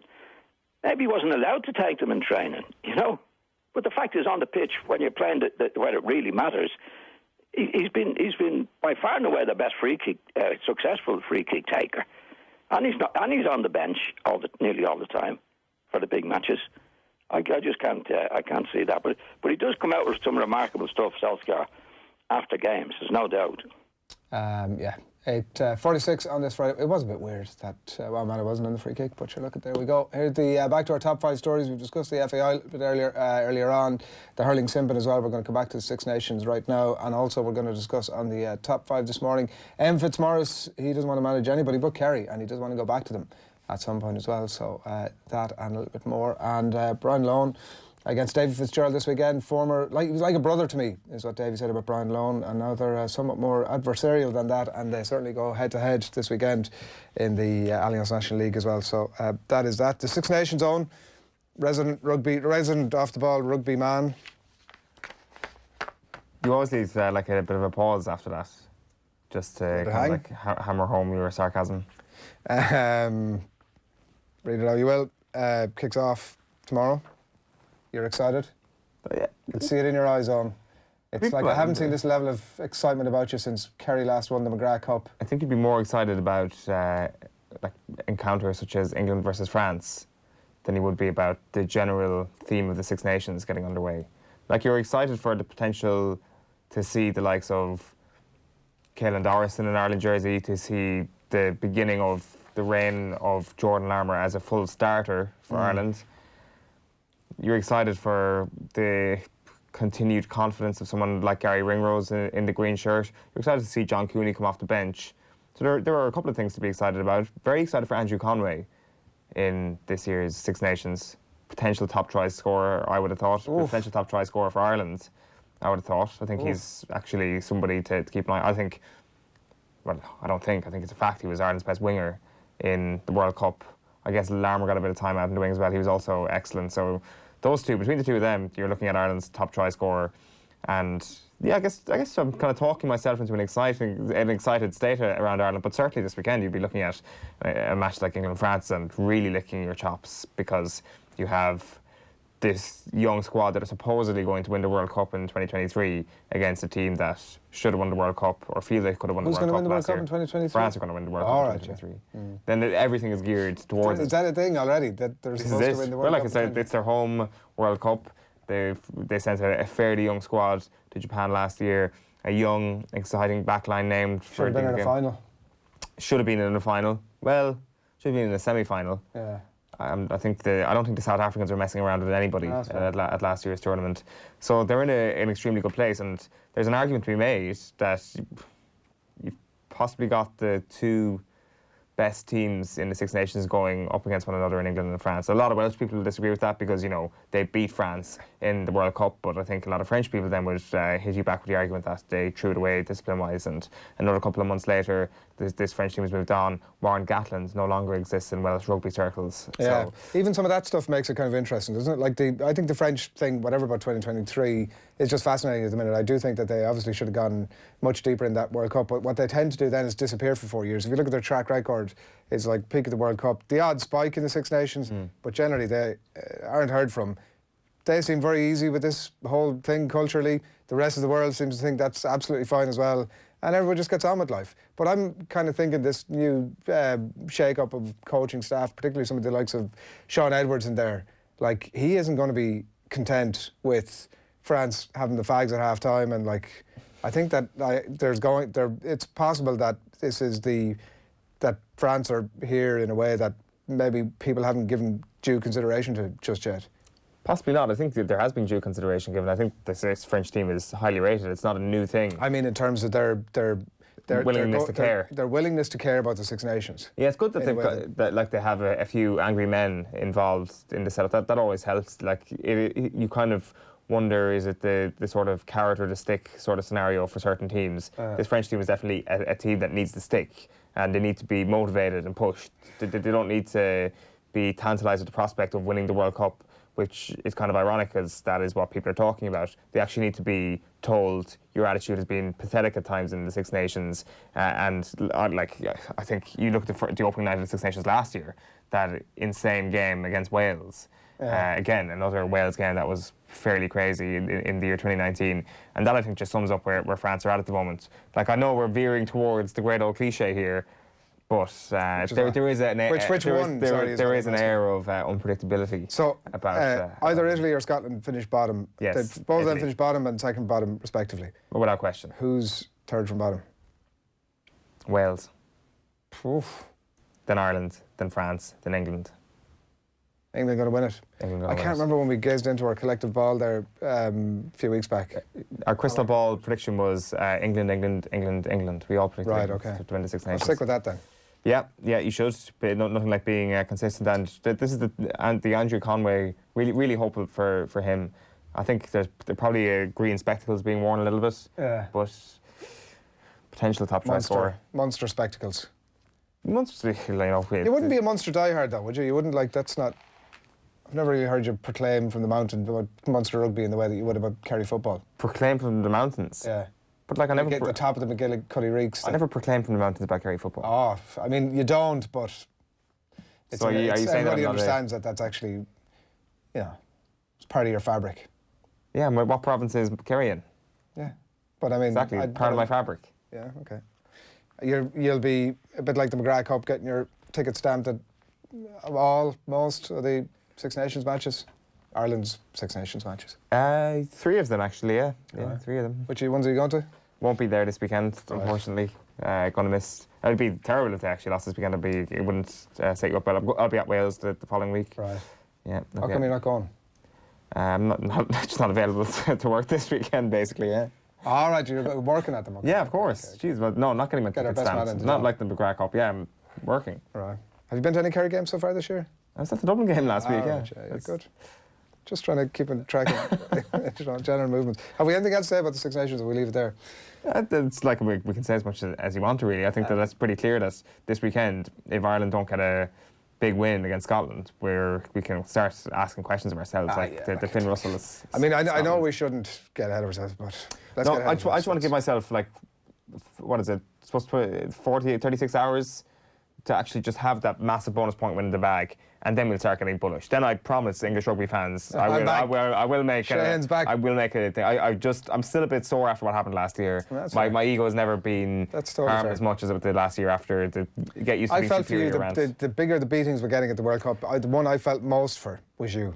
Yeah, no, thank you very much. But like immediately after we got pulverised by England in the Six Nations last year, links being sent to my Twitter with Owen Farrell's voice being dubbed. Owen Farrell's face being dubbed with my voice saying, "Get used to being superior." When you put yourself out there, that's what you're going to get. Eamon Fitzmaurice has been chatting away in various. He's been out doing some media yesterday. I don't know actually what the event was about, but he had various things to say. He was talking about the Kerry captaincy, which is a topic I think we should come back to on a weekly basis. And he was saying that they need to get with the times and just appoint the correct captain as opposed to a captain from the county champions. But maybe more interestingly than that was the fact that he was saying that he does want to get involved in inter-county management at some point down the track, but he will never manage another county other than Kerry. I think that's such a shame. I think this generally, I mean, it's clearly the case with him, but just generally that fact that coaches go in, I've said this forever, but the fact that coaches go in and they get a bank of experience with the county and then it's just lost, it's like a brain drain to the game that he spent, how long was he in charge of Kerry?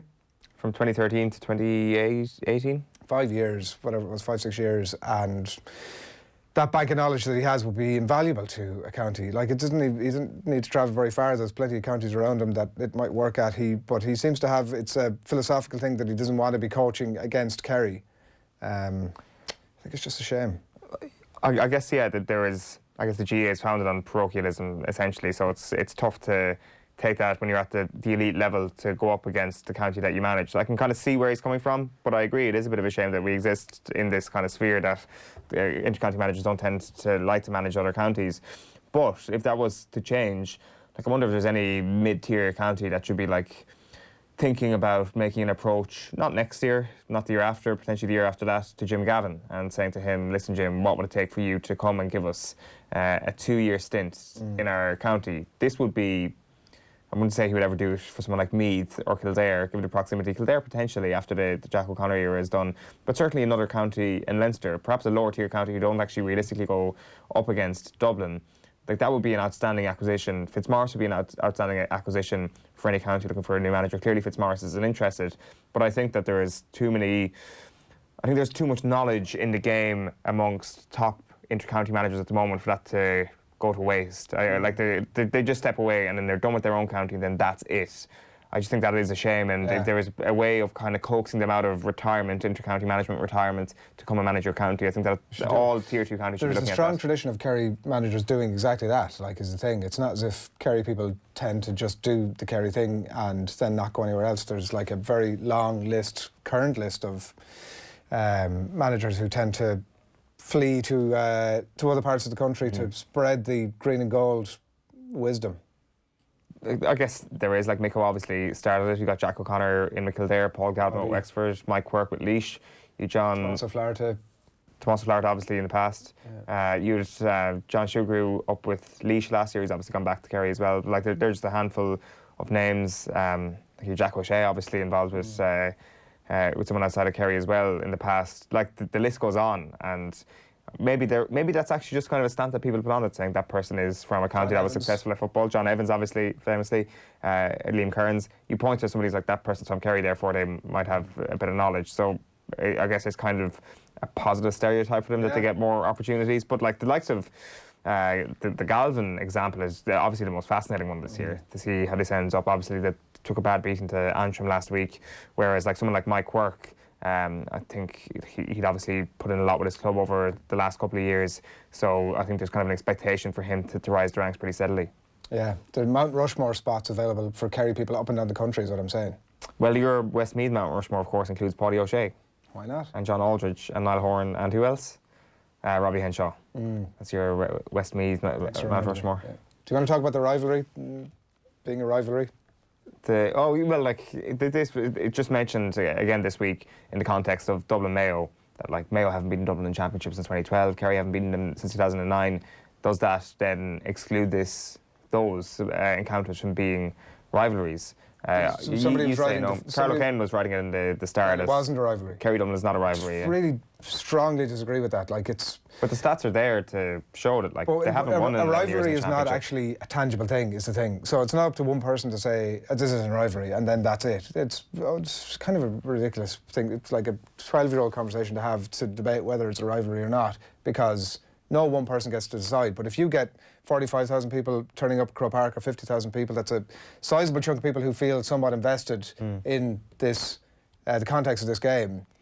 You're veering towards a rivalry with that. With the margins, I'm talking specifically about Dublin Kerry here, the margins that have tended to be between them, there's very little in it. The needle that has tended to be between them suggests a rivalry. Suggests a rivalry, I would think. And like also, let's say, as some are predicting, Kerry go ahead and beat Dublin this year. Are we just going to suddenly then go, oh, now that's a rivalry now? And like forget about what's happened over the last couple of years? Probably. And at some point it'll endorse the idea that it's a rivalry. But I don't think we can ignore the fact that it is currently, it's attracting massive attendances, the games are extremely tight, and there's a huge amount of needle between the players. What more do you need for a rivalry? I think the rivalry is like the water in the pot that's just about to simmer and reach boiling point, and I think perhaps people have a view that the boiling point is what a rivalry is. The simmering doesn't count. It's boiling away on. That pot is boiling just nicely. Don't you fret about the temperature of that water. Well, thank you very much. What about Mayo then? Is that a rivalry for you as well? Less so, I would say. I would say that's probably gone slightly over the brow of the hill, mainly on the basis that Mayo have fallen away, but haven't they? Like I think it's over the brow of the hill, but I think it was. So, if you who are the team that you most anticipate playing every year? You mean Kerry football? Yeah. I would say Kerry football fans would anticipate playing Dublin. Yeah, and what if you ask a Dublin person that question? What's the answer? Well, I don't know, Dave. Nobody really did. They can beat everybody, can't they? Kerry. Right? Themselves. The only people who can beat them is themselves. No, I'm telling Their you, most anticipated fixture of the year is the Dublin Bees. So, another factor to suggest that the rivalry is alive and it's fine. Well, OK, we've cleared this up. Thank you for that. Right, speaking of rivalries, we're going to be talking Davy Fitz in just a moment. First, the FAI is the top story today. Dan MacDonald joined Off the Ball last night to review the very latest development. You know, when you have a sport that's played widely around the country, we end up pitting them against the other too much, and maybe going down the betting tax route, we're doing that as well, and annoying other people. You know, because the horse racing and greyhound provide a lot of jobs and stuff for people. But I guess what I'm saying is, you know, thousands upon thousands of people are affected and play this sport, and there's no doubt that I think there is a validity in the state providing more. The optics, yes, I get it. You know, when you've had a big payout to people who've left the association, and that is a factor in your debts, there is obviously there's a discomfort around it. But the broader picture of state funding being doubled for worthy programmes, I honestly don't think people can argue with that aspect of it too much. There's other aspects of sort of the bailout or the deal you could look at and question. But I think the principle of more funding for the sport here, I think it's necessary, and capital infrastructure and investment, because I mean, we've seen massive handouts to Connacht Rugby and other examples. But again, it's not to have a pop at them, because they're doing their bit for society too, and so does football. Yeah, Dan MacDonald on the show last night. You can check all that up on offtheball.com. And while you're there, Arthur O'D, good morning to you. How are you? How's it going? Not so bad. His hurling brain is on another level. The strange case of Davy Fitzgerald, writes the headline on the hurling section of offtheball.com this morning. Yeah. Tell us more. Well, basically it came up on, I think, Monday or Tuesday's AM recap with Michael Varney, and he referred to this match in 2014 between LIT, where Davy was, and UL, where Brian Lowell was, and they had some massive falling out. So I didn't really know anything about this, to be honest, and just went looking around. So I went looking around through the two teams that played, and looking through the LIT team particularly, and came across Barry O'Connell, obviously, who'd won All-Ireland with Limerick since, and Philip Ivers from Tipperary, and just ended up kind of, they were the two that got back, went and contacted them, and I think the line comes from Philip Ivers about Davy, but just what struck me is just these people are just enamoured by him. It's like, if you're with him, if you're behind him, if he's for you, you are just obsessed with him. So the context to the lone Fitzgerald stuff was that the Davy Fitz says at one point, was in his biography, that he's like a brother to me. So what happens after that? Well, you see, I suppose the problem, well, what they don't, I suppose, like obviously their relationship, Fitzgerald and Lohan, goes back years and years.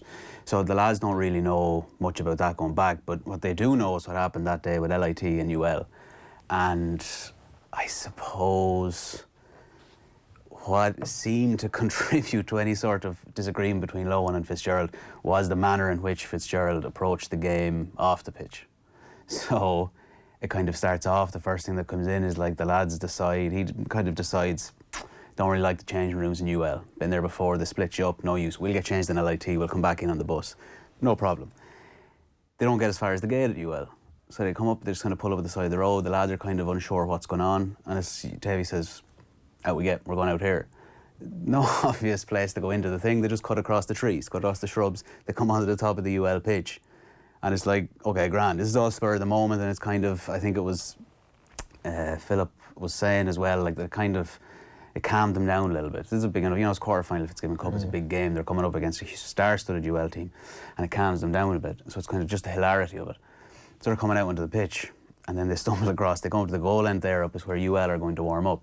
I think the things were already lined up, the cones are already lined up, and UL are kind of there, it's starting tentatively kind of getting underway, and LIT obviously just tear through them. Just tear through the top of the pitch, and they're like, well, this isn't ideal, but we'll get to the other end of the pitch. Miller on the Hill style here by the sounds of things. Essentially, yeah, but I suppose you're ambushed from behind. It's kind of, at least you don't even see them coming. And it's they come down, and they're going, Philip Ivers is saying that they were going to run down to the other end of the pitch, and Davy calls them short. They just hear him behind roaring at him to get back up here and train here. This is where we're training here. Now, as far as I can gather, that seemed not to sit very well with Brian Lohan, understandably enough. Fair enough. I mean, that then obviously you have all the stuff that comes after with Lohan criticising Davy, kind of post 2013 with Clare. And I suppose that's, again, I don't know the ins and outs of their personal relationship, but that certainly seems to have been a spark. I don't think Lohan and Fitzgerald shook hands afterwards. Okay. So it's kind of... So we're expecting a no handshake this weekend? Yeah, and I don't know if they didn't shake hands again in to play it again. The fixture kind of replayed the next year, I think in the semi-final in 2015, and UL won that day. But I don't know if they shook hands. I assume they didn't. I assume it's kind of been fairly icy ever since, which is kind of, it's a bit of a shame. It's a bit silly, but... Was the stuff, the walking through the trees and all that stuff, like predetermined? Is this like some sort of a master stroke? That's the grey area, isn't it? Yeah, I mean, as far as Philip is concerned, no. Right. It was spur of the moment. It was just like this flash of inspiration. And thinking Davy's own book, he says the same thing. Right. It was just like, this is... We're getting out. Presented with an opportunity here. We'll see what it does. But I mean, it seemed to work. What I mean, from a hurling point of view, it was far more fascinating that for the purposes of the game, Davy opted, I think, so obviously he was still playing with a sweeper, which Barry O'Connell was in that role, and then Philip Ivers was implemented almost as, it's a little bit like Gary Breen earlier talking about Mourinho moving around Samuel Eto'o, the left back. Philip Ivers was basically moved out to the sideline. It's like, you just stand out there. You're going to attract people who are going to come to you, it's going to open up space, and you will get easy scores, so they can't do both. So he's literally just plastered to the sideline for the game, scores 1-3. Ryan Giggs style. There is a telling thing at the there's a goal, I think, that they get late enough on to kind of seal it, the second goal, where it's just kind of, UL are obviously a bit desperate coming forward and the ball's just lofted over, and there's just, he's in free space, he's on his own. Yeah. He just picks it up, goes in and rifles it home. And it was kind of, it's that sort of thing, and it's those two sides of it that it's like you have this kind of, as Ivers is saying, like just this genius, this man, his knowledge of hurling, his ability, his willingness to play around with it is phenomenal. But then you have this other stuff, I suppose, that's going to cost you a friend that, I mean, he must have been friends about 20 years. There was a nice story in it that reflected very well on Davy, the Barry O'Connell story. Was it Barry O'Connell that he... Oh, I think it was Ivers at the end. Was it so Ivers? I think Ivers was finished up in 2014. It was his last year. I presume it was his last year at LIT, but it's definitely his last year playing Fitzgibbon. And yeah, it's just, I think he was saying, like, it was a poor game, and then they're back at the hotel. Yeah, and Davy kind of calls him in on their own. Just the two of them in one-on-one, and he doesn't really have a notion what's going on. But he kind of calls him in one-on-one and just says, look, if there's anything going forward, obviously Davy's still with Clare. Philip Ivers is from Tipperary, so there's no benefit to Davy Fitzgerald going forward. But he kind of comes in and just says, you know, I think you're a great hurler. If there's anything you want, anything you need, anything that can help you improve after this, just come back to me, I'll sort it out for you. And that kind of was the tone generally. You kind of got the impression. Because he had missed a late opportunity to level the game. I mean, it was hard. And as I was reading it, I thought he was going to bring him in and give him a Balkan. But, yeah, but he did say as well, it's not in there now, but he did say as well, like the first person on to him on the pitch was Davy Fitzgerald. Right. And he said he looked distraught, but he was still kind of telling him, you know, you've had a great year. There's nothing to do with you. And it's just kind of unfortunate. I mean, you kind of the way that it all works. It's a shame they didn't win the thing outright. Because it would have, I suppose, made the whole thing a perfect story. But I think it was WIT then that undid them in the semi-final. Yeah. But Davy Fitz and Fitzgibbon is peak Davy Fitz. It's unbelievable. It's like you had that row as well last year with the DCU selector. Remember the video that went fairly viral on the internet? I think it's like one of the best versions of him because, well, certainly the most extreme version of him. He gets so much pride out of taking kind of a college like LIT and doing great things with them. And certainly there was a fair degree of we're going to take the big boys on the other side of the city down that day in UL. Like obviously then when like we had Davy in talking about his book last year or the year before, and he kind of touched on this relationship at Lohan, how Lohan looked for like root and branch reform in Clare hurling while Davy was manager, and I don't think that sat well with him. I don't think some of the things that James O'Connor wrote about him sat very well with him either. So there'll be an interesting 30 for 30 in the breakup of the Clare 95 team and where the relationship with one another now. I found it interesting as well in that book when he's talking about Loughnane. Obviously, that he seemed to begrudgingly sort of respect the fact that at least Loughnane will come and say it to your face, or he'll front up, I think was the phrase. He's like, he'll say it, but then he'll come and talk to you as normal. Yeah. He's not going to hide away. Yeah. But I mean, that doesn't, not to suggest anyone else is hidden away. It's really hard to determine in these situations who is actually in the wrong. Yeah, well, look at the full pieces up there if people want to go up and check it out, which I recommend you do, up on offtheball.com. Arthur, thanks a million for coming in and explaining all that to us. Arthur O'D there. Ahead of another interesting weekend of Allianz Hurling League as well. And a reminder too that our new podcast, the Classic Games, is it the Classic Games Club? Have we officially? Singular. When are we moving it to its rightful name? The Classic Games Club. You know, Books Club. Yeah. That's a good point, yeah. Arthur, there's something sense in here. This is like... I heard that. I think that was his line originally. That was Joe's. Classic Game Club, which is essentially like a book club for all matches, revisited Manchester United's 4-2 win over Arsenal in 2005, the tunnel match, of course, and that John O'Shea chip, wonderful chip, coming from central midfield. Tomorrow marks the 15th anniversary of that, and that's coming your way a little bit later on. We had hoped to speak to John on the show this morning, but I think technology has let us down and we'll have to postpone that for another day. But it is 11 minutes past 9 of this Friday morning. All this week on our Twitter feed, we're going to be running a daily competition courtesy of Vodafone. Prizes been given away each day, including jerseys, signed rugby balls, signed team pictures as well.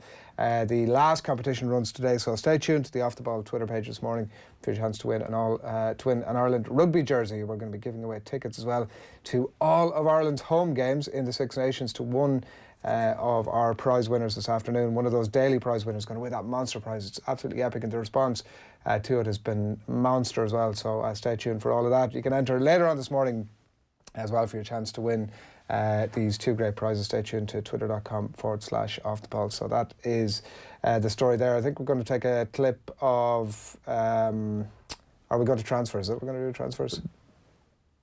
We're going to go straight into the Classic Games Club, I think. Is that what we're doing? Just before we do that, there is keeping an eye on deadline day so far. Deadline day in January, not always the biggest news. So we had a rumour earlier on this morning that Lazio are interested in signing Chelsea and France striker Olivier Giroud, according to Sky Sports.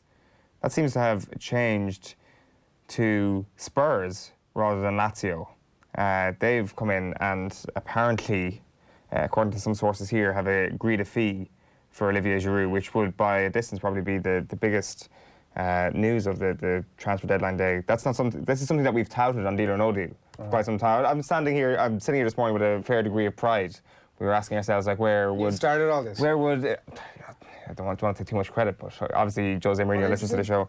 33. Right. He is 33. He's going to go on till he's about 43 doing these stopgap jobs at top clubs. Yeah, totally. Like, I mean, we've seen U-turns happen on deadline day, so you just don't know what's happened. So apparently Inter Milan have also made a fresh bid this morning for Olivier Giroud. I will not be confirming this until it's signed, sealed and delivered, but apparently Spurs are looking to come in and swoop as well. Sheahan sources tell us. Yeah, Sheahan sources very much telling me this morning. The other kind of moving part this morning is Jared Bowen, who looks like he's going to West Ham. We mentioned him in the back pages this morning, £20 million plus deal, banging in goals for Hull City for the last few years. He is the man that West Ham are trying to get to save their season and to stop them going down. Bournemouth then rejecting a bid from Manchester United for Josh King. So, if we have Giroud moving within the Premier League, if we have Josh King going to Manchester United, this could turn into kind of a low-key transfer deadline day that actually has a bit of significance. The other thing that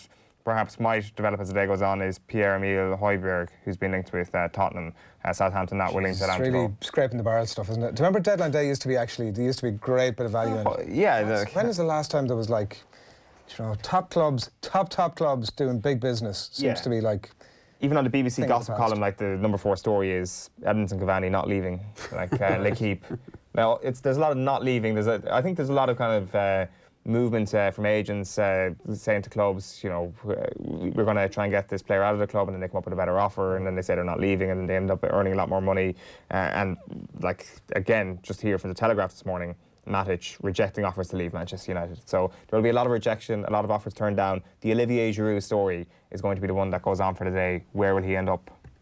Yeah. Could be somewhere else in the Premier League. But as I said, Inter Milan cheekily coming in with a move for him as well. So we'll keep tabs on that throughout the day. I wonder, it's like Jim White's career. It's just to be fair now, he's a busy man. He's got a couple of gigs keep him going, so I'm sure he's not complaining too much. But the brand Jim White is suffering from the shitness of the deadline day window.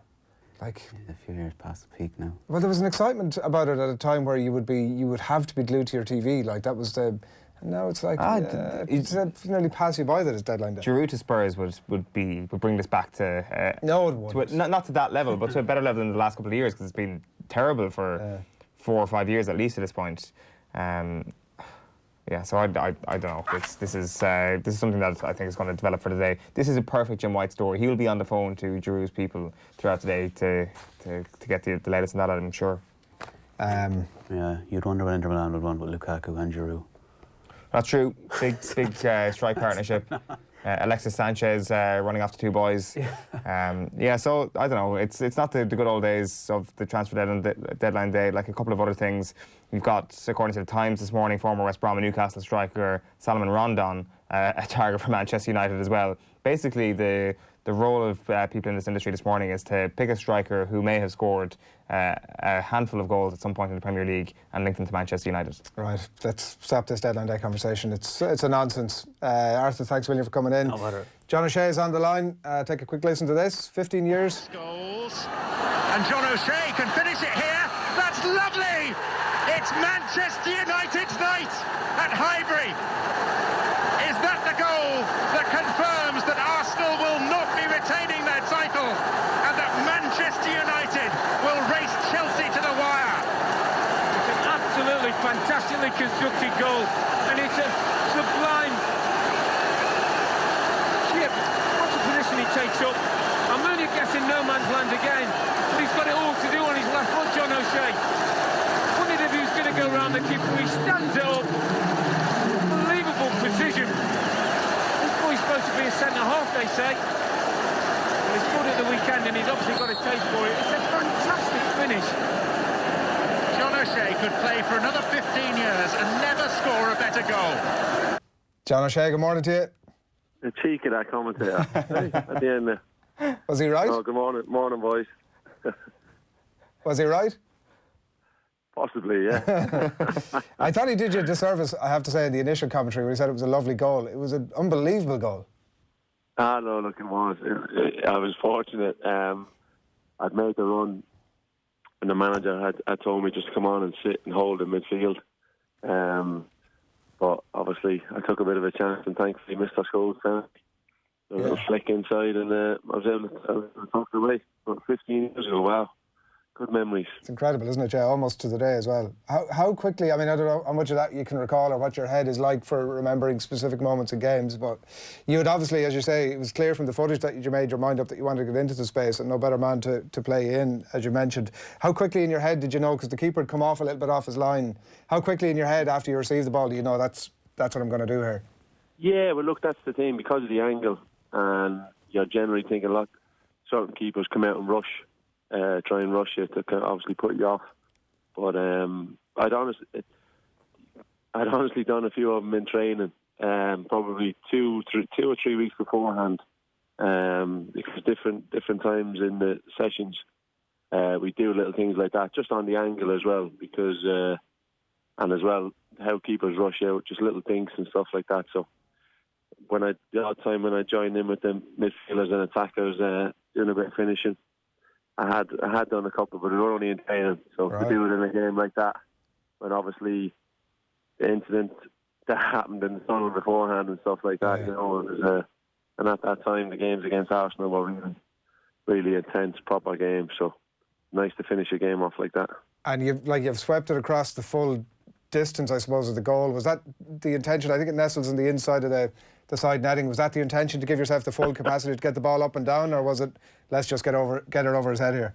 No, let's just get it over. And I think then I wish the camera had a pan down a little bit. I was obviously trying to do an awful Eric Cantona impersonation, you know, with the hands out, but it just looked like awful shock on my face. But everyone telling me, you must have thought you were offside, were you? But like that's the thing. Like we were kind of jokingly saying that you'd gone full Cantona, not only with the goal but with the celebration as well. Because as you say, it's a very tight shot, and you can only see the face. So you actually were trying to replicate Cantona in a celebration at that moment. But in my head, I was not in anyone else's head. No, look, as I said, obviously you remember not at a split moment where you just think, okay, I'll just stand still here, and then everyone was that far away from me, standing still, and I thought, best move here. I best move quick, and then eventually the lads came over to me. Where were you for the tunnel incident? Were you in the tunnel? Yeah, but obviously I didn't start that night, but I'd just come on. I just up the back. So if you had a full view of it, if you know what I mean. And obviously I was aware of what Gary Neville had been and said to the boys after the warm-up, that Gary might have slightly exaggerated it as well, maybe to make sure that everyone was fired up. So look, when stuff like that goes on, it's, you know, the game itself doesn't need, at that time, the game itself doesn't need any extra motivation and spice, because the way the two teams are, but to have that on top of it with Roy and Patrick Vieira going head to head like that was brilliant, you know. It seems that Gary Neville almost could have a master's in the psychology of Roy Keane. He knew exactly what to say to him to get him to the perfect pitch to have a go at Patrick Vieira. Well, yeah, look, everyone was in the dressing room at the time going, did he bang out of order, but Roy was just saying nothing, silent, and obviously preparing himself for battle just a couple of minutes earlier. Was that your second or third full season after the loan spell, John? That would have been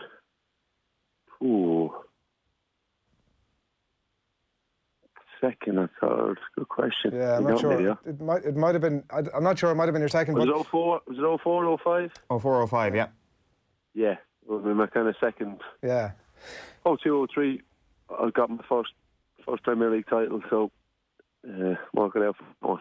Yeah. So, like the reason I'm asking is that, so you mentioned a bit earlier on, Alex Ferguson asks you to go out and play that role. You come on around the hour, that sort of sitting midfield role, and then you decide, actually, do you know what? I'm going to have a bit of a run at this. What, like, in terms of your thought process at that time, because I can't imagine like going against the instructions of a manager like Alex Ferguson is something that players are doing that often. What are you thinking in terms of the instructions at that stage? That would be in, obviously, when the other team say had possession, the manager always encouraged their own individual abilities, shall we say, skills and ideas. And it was Heinze who was bombing down bombing down the left, and he'd skipped away from a lunging tackle. So I just thought, right, we got a bit of a break here, and managed just to make the run. Yeah. And I was actually probably thinking in my head, I'll create someone a bit of space. And little did I know I was creating my own bit of space. But it was a great baller in the corner.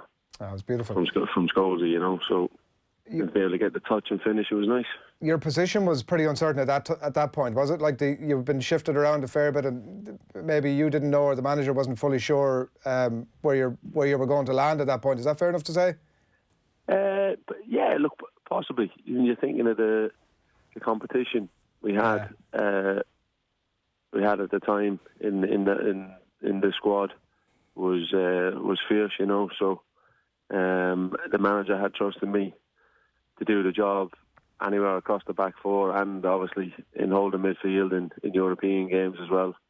So no, it was a big asset to me. People would always ask that about the versatility and stuff, but I tell you, if being involved in first team coaching now, if we could have lots more players like that, it'd make the job a lot easier. Yeah, I'm sure we're going to get on to the first team coaching. Just one last thing for me on this encounter. Just watching the full thing back this week, John, there's kind of a sense of nostalgia, kind of a melancholic nostalgia to the whole thing. The kind of sight of yesteryear that was Patrick Vieira and Roy Keane going up against one another, but then kind of the inkling that something special was about to happen for Manchester United after that again, because obviously Cristiano Ronaldo was starting to come into his own around that season, scoring 2 goals. Like, did you realise at the time just how special it was that this might be the end of the great rivalry between those two individuals and these two behemoths of clubs? Yeah, you're obviously getting the feeling that there's more. Chelsea were obviously coming challenging. You're aware that obviously these players can't go on obviously forever too. So, but at that time, those games were really intense, were real proper, full-on battles, and I suppose the other teams wanted to get involved in that, and obviously Chelsea did with Mourinho, and then obviously the other teams, Arsenal, then just couldn't seem to regain that challenge. You know, Man City came along then, and now obviously Liverpool, but Arsenal are obviously really in that transition one, and since Wenger they've struggled, and now Arteta he seems to be starting a new chance for Arsenal, but they've a long way to go because the others have, especially Man City and Liverpool, have got so far ahead at the moment. Yeah, just wanted to get a bit of a sense from you, John, about United at the minute. In the middle of reading Alex Ferguson's diary from the like 94, 95 season or something like that. He would have kept like this daily diary with these updates of what was going on, and it was one thing that jumped out at me in terms of where United are at the minute, and he talked about the long transfer list that they would have had at the end of that season, and he was talking about, you know, there was 6 or 7 fairly high profile names on it. Alan Shearer was the only one that I can remember this morning, but he said that they wouldn't be bullied. They had a great squad, and it meant that it didn't matter if they'd make an offer, but they wouldn't be bullied into driving the price up. Now, we obviously seen that United made a signing this week, and you could argue that they have been bullied into maybe paying over the odds for it. But how important is it for United to be seen, to be capturing those players in the first instance, but to be seen to be doing that as well, to almost hammer home that position, that tradition that United have been one of the top clubs in the world?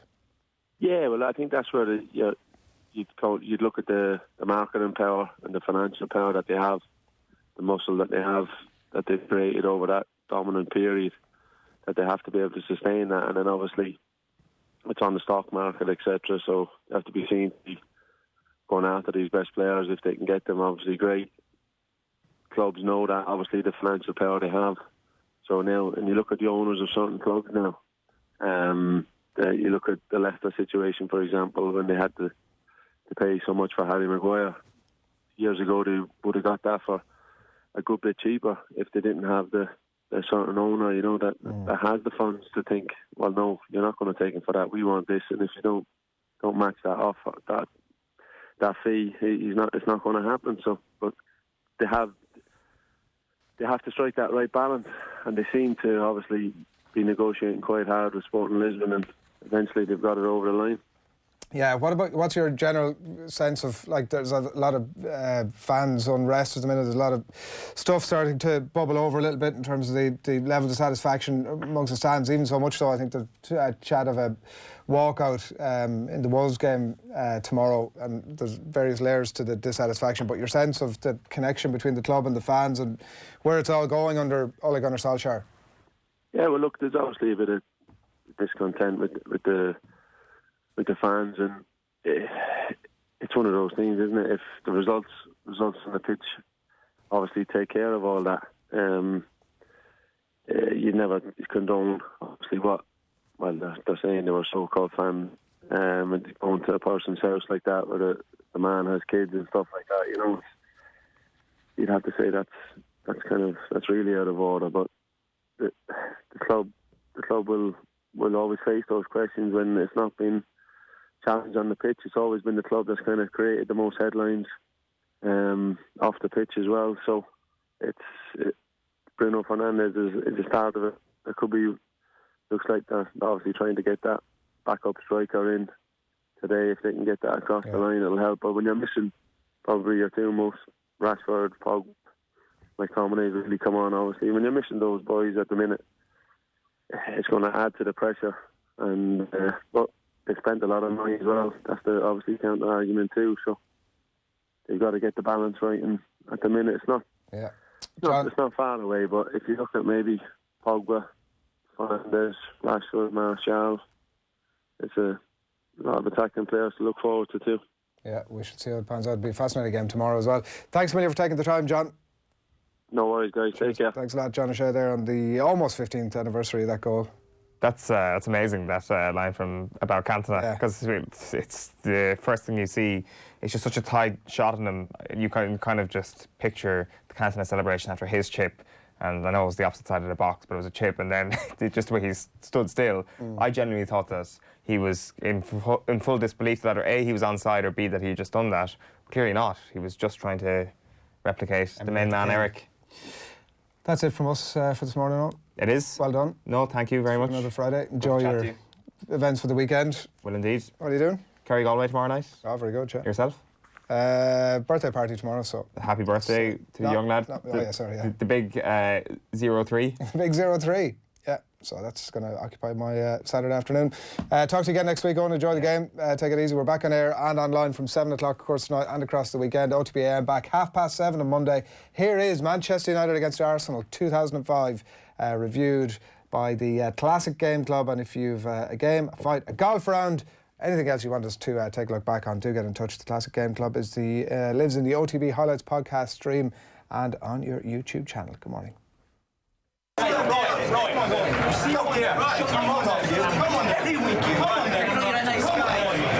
It's obviously kicked off up there, there's absolutely no doubt about that. I would suggest you hold on to your hats, everyone. Another tunnel fracas after Pizzagate. Yes, 15 years to the day this weekend since Arsenal versus Manchester United in the Battle of Highbury, February 1st, 2005. More importantly, the battle of Roy Keane and Patrick Vieira in that Highbury tunnel. This is the Classic Games Club on Off the Ball. You're very welcome along. You can watch the previous episode back on youtube.com/Off the Ball, and you can get in touch with us using Twitter @Off the Ball for any future suggestions. Delighted this week to review Arsenal against United in 05, to be joined by Colin Buig. You're very welcome. Hi, Eoin. And Tommy Rooney, how are you? Hi, chaps. How are we? Two childhood Manchester United fans, two suffering Manchester United fans now. But at that moment in time, you must have just been glorifying in front of the amazingness that was happening in front of you. Do you remember where you were watching it? I do remember where I was. I was in my best friend's uncle's house, because none of us had Sky Sports, and he was at work, and we used to go there to watch the games. He was a Leeds United fan, and we watched it in there. I remember it. I remember it more clearly because I remember that I used to listen to games at that stage on my radio, and I remember Pedro Menez's ghost goal. It's one of the most vivid memories I have of football as a kid, is listening to that in my room, up really low because I wasn't allowed to be listening to the game. And that was a month before that. So it was a peak time in my kind of forming of as a... Football prohibition in the Tommy Rooney household. Absolutely. Disgraceful. I have more stories about that, but we won't get into it now. Yeah, I'm sure we do. What do we have, Colin? Where were you when you were watching this? I was in my living room. We had just got Sky Sports. Okay. And it had to be taken away from me because it was distracting me from actual school. No, it was short term. It was like 6 months loan deal contract that was not taken up in a permanent option. We had the 6 month Sky Sports thing when I was in about 2010, so it was just Gabby Bonlahora on the TV every week. I wish we had Sky Sports for this period. We're really hot back then. Television around 2010. Back then on Sky, you used to get everything, right? Now it's all splinters. So that's exactly it. So Yeah. you got value for your money. But So I remember watching with my father, who hates United, and that season was so different. As a United fan up to that point, we were used to either challenging as one of the two or being the dominant team. But then that season was the emergence of Jose Mourinho and Chelsea. So there was a bit of anger and frustration as a United fan, obviously nowhere near what it's like nowadays. But going into that match, it was so huge because the rivalry with Arsenal and between Ferguson and Wenger, and considering Pizzagate and the match before that with Van Nistelrooy hitting the bar and Martin Keown and Lauren jumping on him, there was such ending the Invincibles as well. The 49 game unbeaten run for Arsenal. So there was so much anger going into this game, and also anger because we hated Arsenal and Arsenal hated United. Yes, but also the biggest frustration was that Chelsea were runaway leaders. They were 10 points clear at that stage. Yeah. They played Blackburn Rovers the following night. So they were 10 points clear of Arsenal and 11 points clear of United. So we were frustrated, couldn't understand how this guy could come in and just take this team that were always also rans onto the next level. So there was that frustration, and then going into action. Roman Abramovich, the amount of money they had spent that season. Yeah. But it was off the back of Arsenal's invincible season, wasn't it? It was, yeah. So then, but like this wasn't the game that obviously ended. That was the previous game of the season. That was to stop Arsenal going 50 games unbeaten, 2-0 exactly. Van Nistelrooy and Rooney scoring on that occasion, and so much passion in their celebrations because, as you say, they absolutely hated Arsenal. You summed up the context very well for me there, Colin. That is pretty much it. They're all the topics I wanted to touch on. Just in terms of the other little threads that might come up throughout the show today, I think there was a couple of interesting stories at Arsenal off the pitch. Previous summer, Patrick Vieira heavily linked to Real Madrid. You had Ashley Cole allegedly talking to Chelsea at the time. This was the chiselling away, or the beginning of the chiselling away of this model that Arsene Wenger had built, the futuristic model that he had built because Roman Abramovich, Jose Mourinho were in town. For United then, this was obviously Rooney's first season, Alan Smith's first season, who actually didn't appear on this occasion, and Gabriel Heinze, who I dare say is going to feature quite a bit today. There's only one place to start, though. It is the tunnel incident. This is obviously we've heard from it at the top here, one of the most, I want to say, the most iconic moment of rivalry between two teams in the Premier League. The shouting of Roy Keane, we'll see you out there at Patrick Vieira. The Guardian, in their live blog, describing the pre-match tension as such. Meanwhile, in the tunnel, Roy Keane and Patrick Vieira have already kicked off over something or other, with the Arsenal skipper being led away from his Manchester United counterpart by Pascal Sigon in front of a very scared-looking young mascot. Keane, I don't think the mascot actually looked that scared. Keane points angrily at Vieira and tells referee Graham Poll that he wants the Frenchman to shut his effing mouth. That is Barry Glendenning, who was doing the live blog that night for The Guardian. You might just have a listen to what Gary Neville said about this, because Gary Neville was central to this whole thing sparking off. Here he is speaking on Soccer AM recently. It came out of the previous game we played at Old Trafford, where it was suggested, but we were quite tough with Reyes, where he got subbed after an hour. I think I put a couple in on him, I think Phil did, I think Scholes did. But I got the brunt of it because I was playing against him as a direct opponent. And I just remember hearing these footsteps behind me and Vieira shouting, Neville, Neville, you're not going to kick our players out on this pitch today. Roy obviously turned back, heard him, and started having a go at him, and he sort of squirted his water bottle towards Roy, and then all hell broke loose. Yeah, so that's him talking about his own role in it. Alex Ferguson afterwards was saying Patrick Vieira was apparently threatening some of the players. He was well wound up first. Roy Keane said, I don't want to go into too much detail, but Patrick Vieira is 6'4" and he starts having a go at Gary Neville. I said, come and have a go at me. Simple as that. If he wants to intimidate some of my teammates, then let's have a go at some of the other players. I think Gary Neville's an easy target. I wasn't having it. And then Vieira said I didn't threaten anyone. They're big enough players to handle themselves. I had a talk with Roy Keane, and that's it. Gary Neville is a big lad who can handle himself, but the main thing is that they played a bigger game than us. Forget about the game. We're talking about this tunnel incident at the moment. I always thought that this whole Neville thing was completely hammed up and could have been fictitious, and that this was just something that Gary Neville used because he knew the psychology of Roy Keane. So you're a childhood Arsenal fan? Yes. So do you remember that? Do you remember watching the tunnel incident? I don't remember watching the tunnel incident, no. I remember the game. I don't remember the tunnel incident. You remember United I think the tunnel incident became like this massive thing afterwards. Like obviously before the game, when people were watching it live, it was huge, obviously, if you were watching it, but we weren't living in the era of social media anymore. This was only when you're like watching Premier League years back. You're like, oh my God, I forgot about that tunnel incident. And then it just becomes a social media thing way down the line. So I think it's almost got lost in time a little bit of people who didn't catch it live. But my entire thing was that this was Manchester United making this up. Patrick Vieira did not have a go at Gary Neville. Why would he possibly have a go at Gary Neville? And that Neville just said it to Roy Keane to get his blood curdling.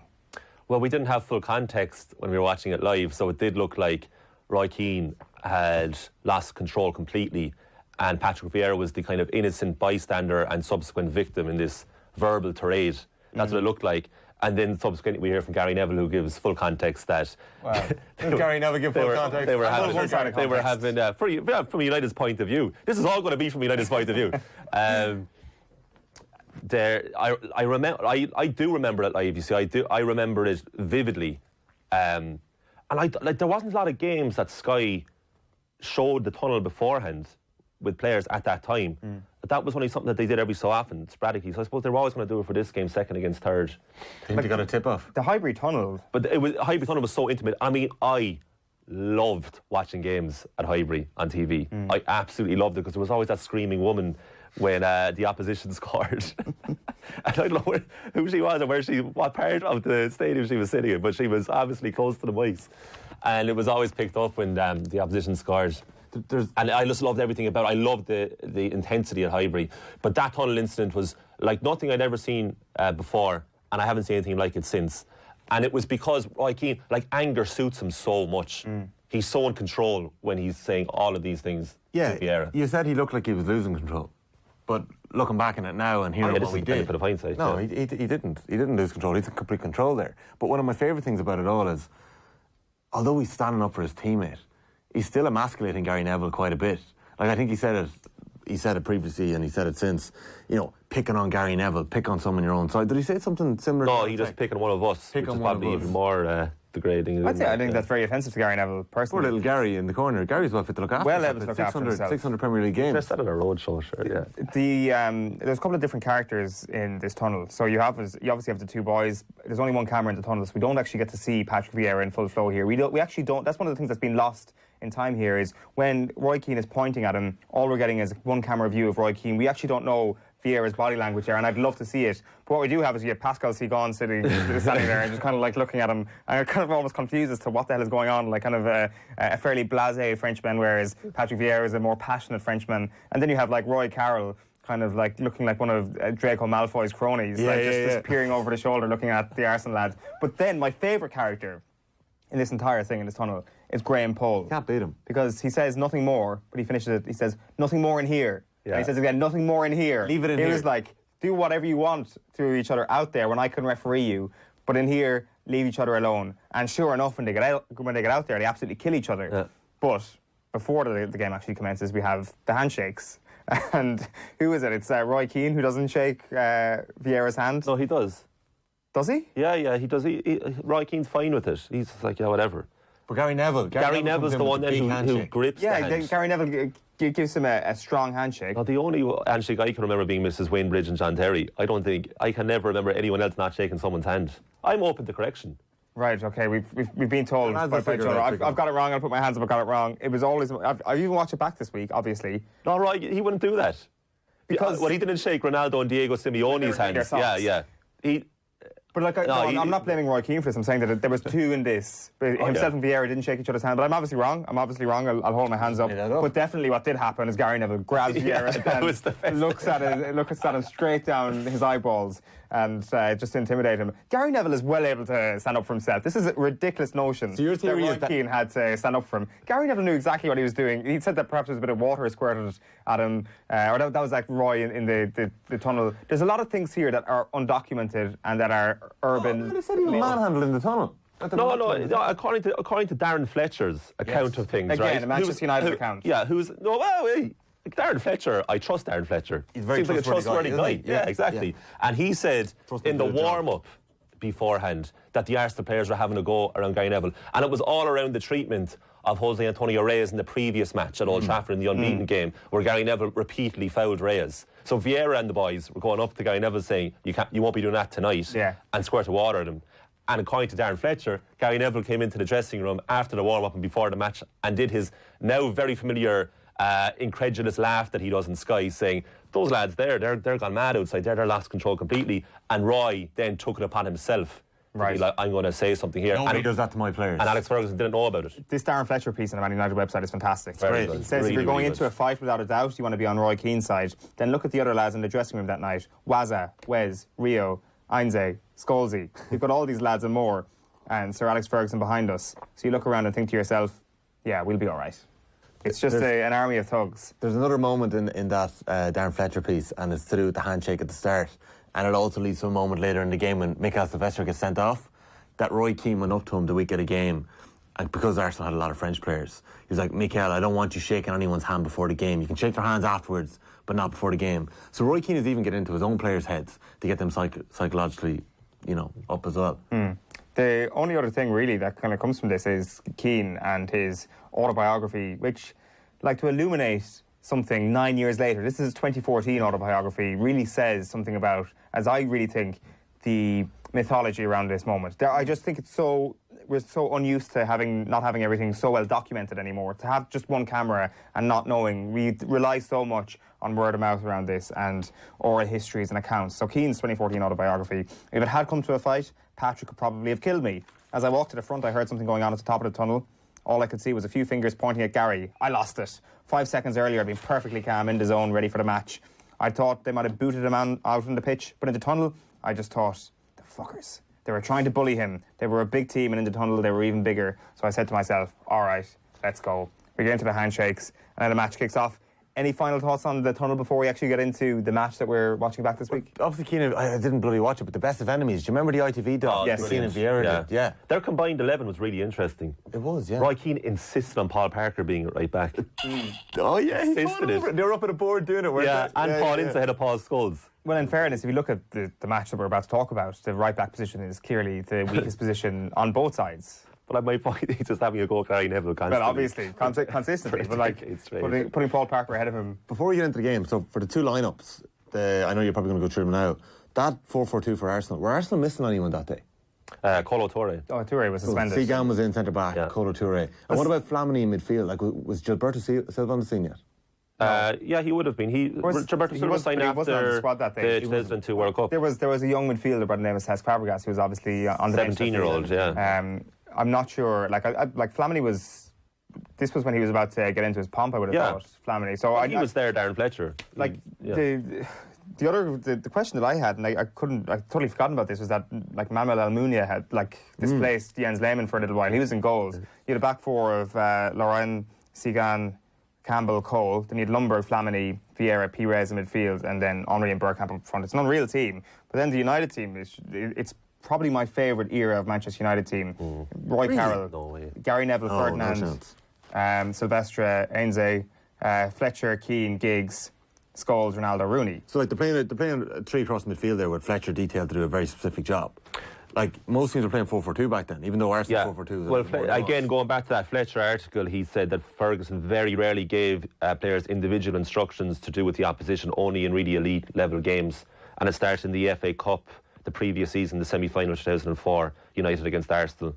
And Fletcher was put into the team to specifically help Gary Neville at right back deal with Vieira, who they felt Vieira was... Deal with Henry and deal with Vieira. Sorry, the left side, but deal with Vieira primarily and then push over to Henry coming in from the left because they wanted Cristiano Ronaldo to stay forward, stay advanced, and he pretty much replicated that role at Highbury that night as well. This is an unbelievable game. The tunnel is something that, even though I don't remember seeing the tunnel live, I do remember watching the game live. I think most people are the other way around. The tunnel is the thing, and that the game was secondary, because in the grand scheme of things, it didn't actually matter in the season because Chelsea are runaway leaders. But oh my God, what a game of football. 4-2 to Manchester United, it finished up. This first half, you actually are kind of like checking the clock and you're like, how is this not actually just a highlights package? End to end doesn't do this justice. The first minute alone just sets the scene where 3 fouls. Matthew Flamini plays a lovely ball from centre mid to the right flank to Freddie Ljungberg, who takes a pass, Gary Ainse, who more or less elbows Ljungberg in the face. Yeah, he's like, it's a red card now. It's probably a VAR red card. And the crowd, like, bear in mind, you're watching this, a recording from 15 years ago on TV, on a laptop actually, and you can hear the visceral nature of the whole crowd from that first minute of Ainsley saying, what did I do, which gets the fans ire up even more. The crowd hardly saw what was going on in the tunnel as well. You know, you gotta factor that in too. Yeah. They wouldn't have seen what was going on. But not only about that Ainsley foul, right? Fletcher fouls Vieira straight away. Yeah, in the 20 seconds. Oh, lets it go. Ball over the top. That Ainsley foul. My favourite part of that, and it's something that we've completely lost in football, the referee gets completely surrounded. The United players are irate. Paul pushes the United player back. Yeah. Like, it's madness. Inside a minute. Do you want that back in the game? I don't know. Like, there's a bit of madness about that. I think there was splashes done in the newspapers the next couple of days saying about Wayne Rooney and his foul mouth and is he spraying too much? He's shocking in this match. It was bad. He's shocking. But it's remarkable because he should be sent off at that time. Like if you're watching this, that picture is quite tame in comparison to what else he's doing. Like, how he didn't get sent off, I don't know, in this match. What's your moment of the match, Colm? Overall, for the whole thing. I mean, it's one of my moments of the whole decade is John O'Shea's chip and subsequent reaction when he scores because he doesn't know what to do. I mean, easily moment. That puts him 40 up. Tell me, what are you going for? I had O'Shea written down, but like, if you think about that game and things just don't happen anymore, that moment with Wayne Rooney, it just doesn't make sense that he wasn't sent off. The verbal lashing to the linesman. It was like, he's after coming across and he puts the leg out and completely does. Is it Sol Campbell? He does Sol Campbell. United are 2-1 down. Zaha that does Campbell. Might have been Perez. It's Perez, but it's in... United are attacking and I think Giggs after making a foul, but Giggs just got booked. They're 1-0 down. Rooney comes in and nails him. Lorraine. Paul comes out and he calls him over. He books Rooney. Rooney says what he says, F off, such and such and such. Rooney walks away. Paul calls him back again, goes to send him off. Like, it was just complete madness. It was the street footballer Wayne Rooney. It was before, like the week before that, he's chipping the Middlesbrough keeper and scoring a volley from 40 yards away. Like, I loved that Wayne Rooney. Now, I know my name is Rooney too. Like, I used the Rooney on the back kind of thing. But like the passion, Great link. It's like Graham Paul at the moment of this particular match we're talking in the present tense, is the best referee in the game. But he feels very scorned because he missed out as England representative in Euro 2004. And then, of course, he gets the call-up for 2006, as has already been announced by this game. The commentators mention it, and we all know what happened in World Cup 2006. It ended his career. He's also, like, I've never seen a referee perspire as much as Graham Paul in this match. Just the end-to-end nature of it. Like, his jersey was a different colour. There's no way he couldn't have. I couldn't have kept up with that. He was more or less playing. That game doesn't happen without Graham Paul. No, like as I say, in the tunnel, it's like not anymore in here. Out on the pitch, kick each other, murder each other out there. You know, while everybody can see you. I'm not going to be the only observer of this particular thing. So your moment of the match, you've gone for. I'm going for that moment with Rooney and Paul, where Paul just kind of calms him down. He gives him a chance. He doesn't send him off. That could have ruined the game. That could have ended the game right there. We're going to come back to that definitely because it's coming up in a few of the other categories. My moment of the match is Bergkamp's goal. Absolutely unbelievable. The move, the ball in, Perez ducking down, and then Bergkamp's finish. Bergkamp. Like I called Manchester United a moment ago an army of thugs in a very admiring way. Manchester United fans, Arsenal also an army of thugs. This man Dennis Bergkamp, what an edge he had to him. He's such an angry man. I didn't realise that Dutch people could be so angry until I watched this match back this week. Absolutely furious human being with every single person who dared touch his body, and then the ball just. Falls beautifully in front of him, just kind of caresses off the terrible Highbury turf at the time, it seems, and nutmegs Roy Carroll with, I think, a finish that summed Dennis Bergkamp up so well that he could pick a pocket out that was 2 inches wide, but at the same time he's going to lash the ball with an unbelievable level of ferocity. Did he not just hit it? Well, no. He hit it. That's not a typical Bergkamp goal at all. That was David Clifford. I'm saying it sums up his personality so well. As in, you see this tiny little thing, and only one person is able to achieve this. Like he's seeing what I could never see. Yeah. And then he just does it in a very angry way. He was really good that game. He was quiet. But he set up both goals at the same time.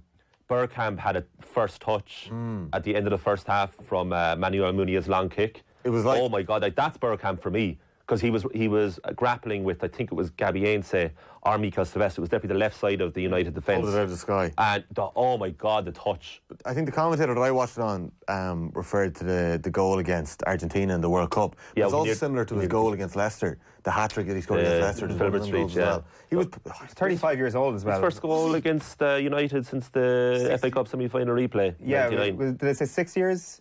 That would have been 5 years at that stage. 5 years, No, yeah. you're right, 6 years. 6 years, you're right. Yeah, so Bergkamp was 35 then. 35, then like that. This is the constant thing, the Renaissance. Like it's, I don't know. I thought he was wonderful on this particular occasion, and I think he was wonderful because Henry was a little bit more subdued. He's like peripheral, coming into the 10-year-old a little bit more. Like Henry's passing range, everybody knows it. It was just out of this world. In kind of a dream world, you would have had somebody to come in to be a top-class number 9. Like I know it didn't work out for Reyes at the club, so that Henry could perhaps fill in that role a little bit more as the years went on. And it unfortunately never happened for him because I think it would have been a great thing to see. Yeah, he was peripheral, but he was so effective and significant in everything he did in that game, in the little bit that he did. But he wasn't. He was out of the game for large spells of it. You wouldn't see Henry at all. Yeah, for sure. But when he got involved, he was great. Let's have a look at what Kevin Kilban was saying about this. Kevin Kilban was in a Bergkamp. He'd always leave a bit in you. Yeah, he certainly did.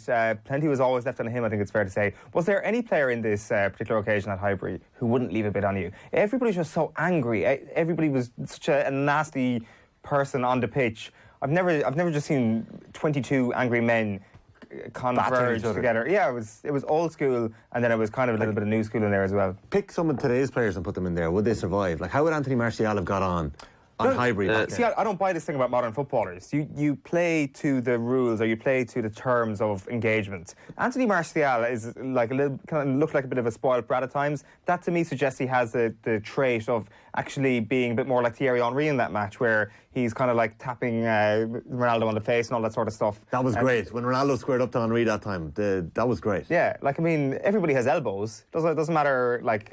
I'm referring to David Luiz against Anthony Martial a month ago, and Martial just gives up. He doesn't want to be there. Like, is it because that Martial doesn't have the characters around him like Roy Keane? Look, this match was the highest quality Sunday League game ever, basically, because the fighting and the non-stop tackling, like the game would have been abandoned in FIFA. But Graham Paul let everything go, like.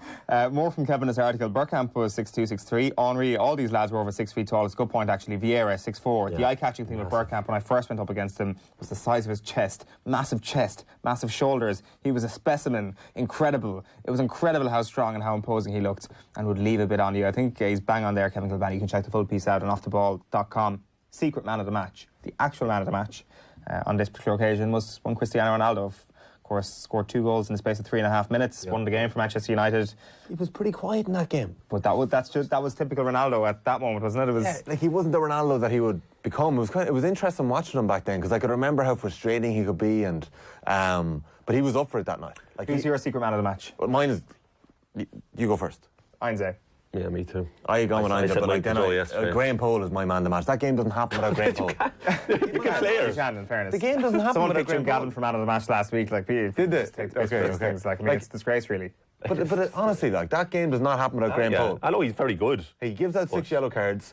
Mikael Sylvester gives him no option but to send him off because he nuts Freddie Lumberg. What did he do with the ball at his feet? Like, who's your player man of the match? My player man of the match is probably Ainsley as well. Like, okay, honourable mention, Sylvester for secret man of the match. Other than he got sent off. Other than him headbutting Freddie Lumberg, okay, headbutting somebody usually is not conducive to being a man of the match. I'll give you that. Prior to that, thought he was excellent. Ashley Cole, also excellent. Brilliant. Why are you going for Ainsley? Because he murdered about 4 people. He marauded down the left wing. His left wing run. Sets up John O'Shea's goal, pretty much, doesn't he? Sets up John O'Shea's goal. Plays a big part. He was everywhere. Gets thrown by Fabregas in the 92nd minute. Like, what a player he was. I don't know what you think of him in United folklore. Like, he's gone down in his estimate because he wanted to go to Liverpool. He actively wanted to join Liverpool. Marcus Rojo be like Gabriel Ainsley? Why couldn't Marcus Rojo be Gabriel Ainsley? Why not? Player. No, but like, they're both Argentinian. Why couldn't he have espoused? Why couldn't he have espoused the same characters, the same traits, the same? His mind is Gabby Ainsley against Arsenal. No, Rojo, his feet aren't. No, Rojo does bloody Rabonas in the box, in his own box. I have no problem with that. I don't know. He cleared the ball in that World Cup match. Rabono helped. Yeah. He was at the perfect intersection, I thought, Enze, of like full-backs at the time. So you've got Gary Neville going in one direction, you've got Roberto Carlos going the other direction. Enze is where the two meet. He met at He is axis. their love child. Yeah. He was great. He got United Fans Player of the Season that year, Enze. He did, yeah. And that was his first season. He scored in his debut away to Bolton in August, September 2004. The following January, though, Everett gets signed. 2006, Everett and Vidic, Together. He gets a bad injury at the start of that season. Yeah, that's it. Like, his first season and a half were great, and then he tailored off completely. He moved to Real Madrid and came from PSG, so obviously huge acumen. But I think United fans don't look back in great affection with it because he angled for a move to Liverpool. Openly wanted to join Liverpool from United. Yeah, but Rooney wanted to join City. But United fans went through spells of hating Rooney, so he wanted to join Chelsea twice. So Enze is our secret man of the match. I think it's fairly unanimous. Graham Poll and Sylvester getting honourable mentions. We're on to our next category this morning, which is most jarring moment. So this is something that you kind of look at and you're like, oh my God, I either didn't realise that, or given the context that we're watching it in the year 2020, how much it does just jar with your mind. I'm going to start this off with Pascal Sigon being decent. I would have him up there as one of the worst Arsenal players previously. And then I watched this and I was like, he was actually okay. Granted, I know they conceded 4 goals, and Kolo Toure would have probably done a better job, kind of a more composed presence. Pascal Sigon, not as bad as I first thought. Also, Ronaldo not standing over frees. It's just weird. Gabi Ainse took a crucial free kick 20 yards out, central goal. It was Fred, last night. It was exactly the same. I remember Ainse taking a few frees back then. I don't know if he ever scored a free United. Ainse? Yeah. No. Don't think so. But like he had a... Ronaldo was so flaky back then. That was at a time when if you had a left foot, like you... top of the queue, like, take it. 2005, 15 years ago. Ronaldo was not Ronaldo. Rooney smashed one off the woodwork. Like, that was between the 2 goals, between Ronaldo's 2 goals. Rooney hitting the. So why was Rooney allowed to step up and not Ronaldo? Well, Rooney took on his debut that season against Fenerbahce Champions League, scored a free kick. And as the years went by, and he scored his record-breaking United goal against Stoke with a free kick. What about the free kick, the 2 free kicks against Arsenal and the 8-2? 8-2. So that free kick was against Arsenal. That 8-2 was the exact same way he took the free kick that night at Highbury, whereas he passed it off, Giggs touched it, and then he curled it around the wall, which is what he did twice against Arsenal in the 8-2 game. And for whatever reason, he only sporadically took free kicks for United, Rooney. But when Ronaldo became Ronaldo, he took over that duty. Like, this was Ronaldo's first major moment for United, and bear in mind he had been at the club since August 2003, so this is over a year and a half into it. This is when he kind of arrived that night, because there was massive doubts about Ronaldo until literally that pass from Ryan Giggs, and he took a touch to his right foot and finished it with his left, and then United fans were like, yeah, this is exactly what we're talking about. I remember and that he's shushing the arse of the crowd, and that was a massive moment in Ronaldo's career. But just on Ronaldo's free kicks as well, let's not kid ourselves. Ronaldo used to break our hearts with free kicks. Ronaldo's free kicks would go into the stand as much as they went into the top corner, like that power spin. Well, I'll give you this statistic. Joe's just informed me. Gabriel Ainse, direct free kicks, countless taken. How many do you think he scored? 0. Correct. Well done. Ever. You didn't even need a huge knowledge to I think that would answer that. So why wasn't Ronaldo standing over this? I'd never know. So that jarred at me personally. I don't think he was taking free kicks then. No, he wasn't taking free kicks. Yeah. But no, I'm just saying that it's jarring for me to watch it. Subsequently, in hindsight. Football, one of the greatest free takers of all time is standing right there. I'm watching Ainse taking a free kick. He's not one of the greatest free kick takers of all time. There's no chance he is. He's not Juninho Penobonucci. He's not him. He's not Juninho. Like Ronaldo, the way Ronaldo would hit the ball back then, the ball would go... But back then, miles and miles over the bar. This is the whole point. It's still jarring when you watch it. Like, I mean, when I see like Graham Poll getting verbally accosted by everybody, that's jarring for me to see that. Of course, like, it shouldn't happen nowadays. Yeah. What have you gone for? Who wants to go first here in terms of the things that jarred? Well, mine is the jarring moment for me was like, I don't want to say the obvious one was the tackles and the fact that you wouldn't get away with them nowadays, which I think we all agree with and everyone does. The jarring one for me is actually stationary advertising boards on the side of the pitch. Shout. That's how old this game is. Yeah. I know it's only 15 years in the grand scheme of things, but football has moved so much since then. It's evolved. Well, if you want to be positive about it, it has evolved. And it's just changed in every aspect of it. And this game is alien to me. This is a nostalgic game in every way. Oh, totally. I love even though it happened this century. I love the font of the teams in the top left corner and the little Premier League logo as well. They used to write the full name of the team if they could, and now it's very much the first 3 letters. Yeah. Twitterising everything, hashtagging everything. Yeah, so that advertising board and it was name above another name. Name above another name, scoreline to the right. Yeah. That's a drastic change. And then do you remember the Livestrong wristbands were all the rage? Bring us nicely onto trending, yeah? Yeah. Good. Sorry. Will we stay with trending? Yeah. Well, people will remember them, the Lance Armstrong, Livestrong wristbands for cancer support. So the yellow one was the original one that came out that season. And then just in and around this match, January, February 2005, they released the joined black and white one, which was Stand Up, Speak Up against racism. So that night, both of their jerseys, because they're both sponsored by Nike at the time, had the Stand Up, Speak Up logo on them. So you can just see it if you're watching there, Rio Ferdinand, just on the right-hand side of the front. You can see the outside logo of the stand-up speaker. That was a class band. There you go. There for Wayne Rooney has it on there, and Arsenal had them on too. And Rooney's wearing the wristband there on his right hand side. And a few of them had Livestrong bands on as well today. Yeah, so I think the Livestrong yellow one had kind of gone out of fashion a bit. All right. By that stage, I think like literally this was the peak of this match was the peak of that movement with the black and white wristband, because I remember everybody in school having them. Yeah, one of your mates would go off to America for the summer and come back with a rake of them. And yeah, well, they sold them here too eventually. No, but they had way more selection over. Oh yeah, they did. Well, then it became ridiculous, like, because there was all sorts of colours and. Those are the two I remember. I used to wear a camouflage band that said "Support our troops," which had obviously come back from America somewhere. Like, it was a ridiculous phrase, really. Tommy, most jarring. I feel kind of dirty saying this, but the passion that was exhibited on the field, how much they cared, how much pride they had in their performances. Perhaps it's the fact that I've wasted so many hours watching Manchester United over the last 6 years that was just so jarring to me, how much they actually cared. Like, they didn't want to let one player go by them. They'd elbow them or they'd do them to avoid that. They chased everything down.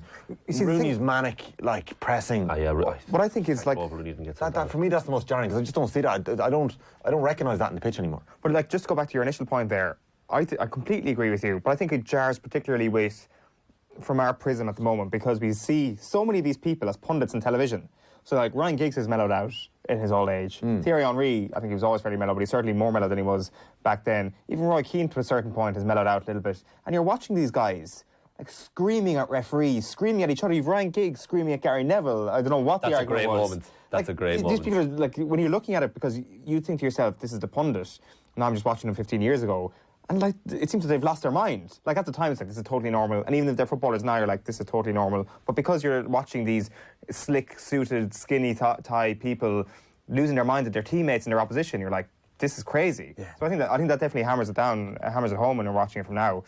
We'll go back to trending now. Obviously, the band's great shot. I actually didn't spot it at all when I was watching it back myself. The appalling treatment of the ref is something that was 100% trending at the time. That was my shout. Yeah. It was such a big thing. I remember at times being equally intrigued and appalled by how referees would be chased down, and I think there was a number of it could have been that season, a number of occasions where teams were called up for it, but it was a tactic. It was honestly a tactic from Manchester United teams back then to surround the referee and get in his face. Gary Neville's admitted it subsequently. Yeah, because Chelsea always get beaten with that stick, that they were the ones who started that, John Terry and co, but Manchester United was just as bad. No, there was a famous clip of United in the treble-winning season, or maybe the year after, they had a penalty against them. They were home to Middlesbrough, and they never, ever had penalties against them at Old Trafford in the 90s. I think the last one before that was like Norwich had a penalty in 94, Chris Sutton won. Like, they never got penalties. And I think that was the first time the referee awarded a penalty 5 or 6 years on, and literally every single outfield United player surrounded the referee. I think was it Andy Durso? I'm open to correction on that.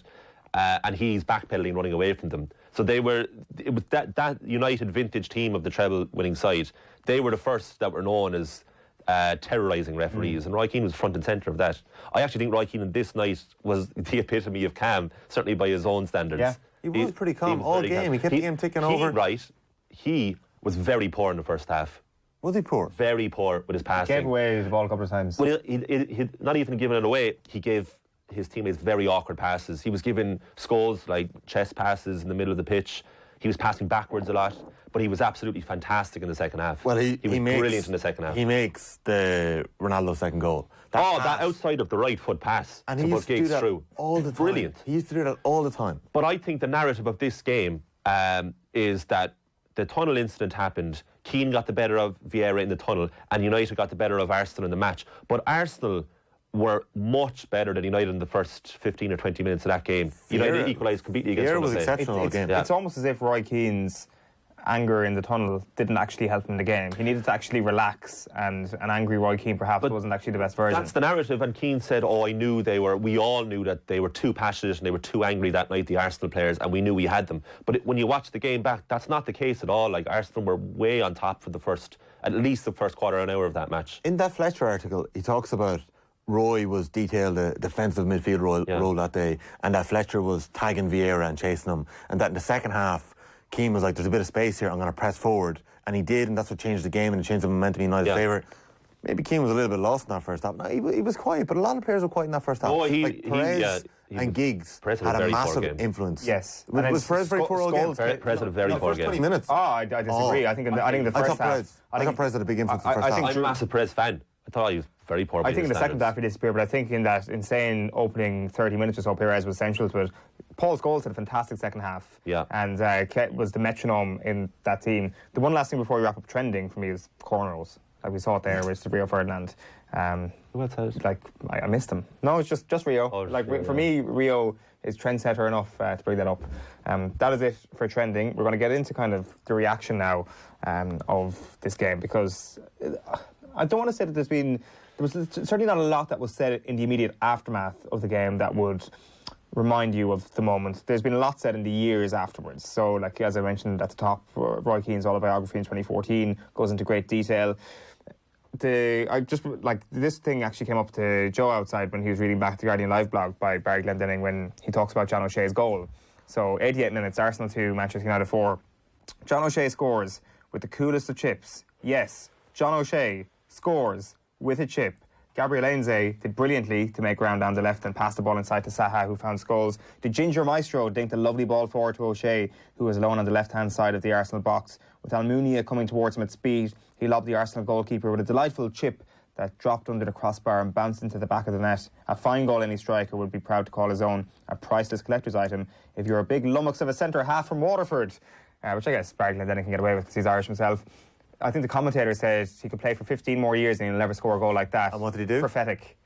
He's 15 years. 50, exactly. 14 years probably. Or 14, I guess, from that moment. That's where I kind of wanted to start the reaction section of this, because everybody remembers the fiery bust-ups and the passion that came at this game.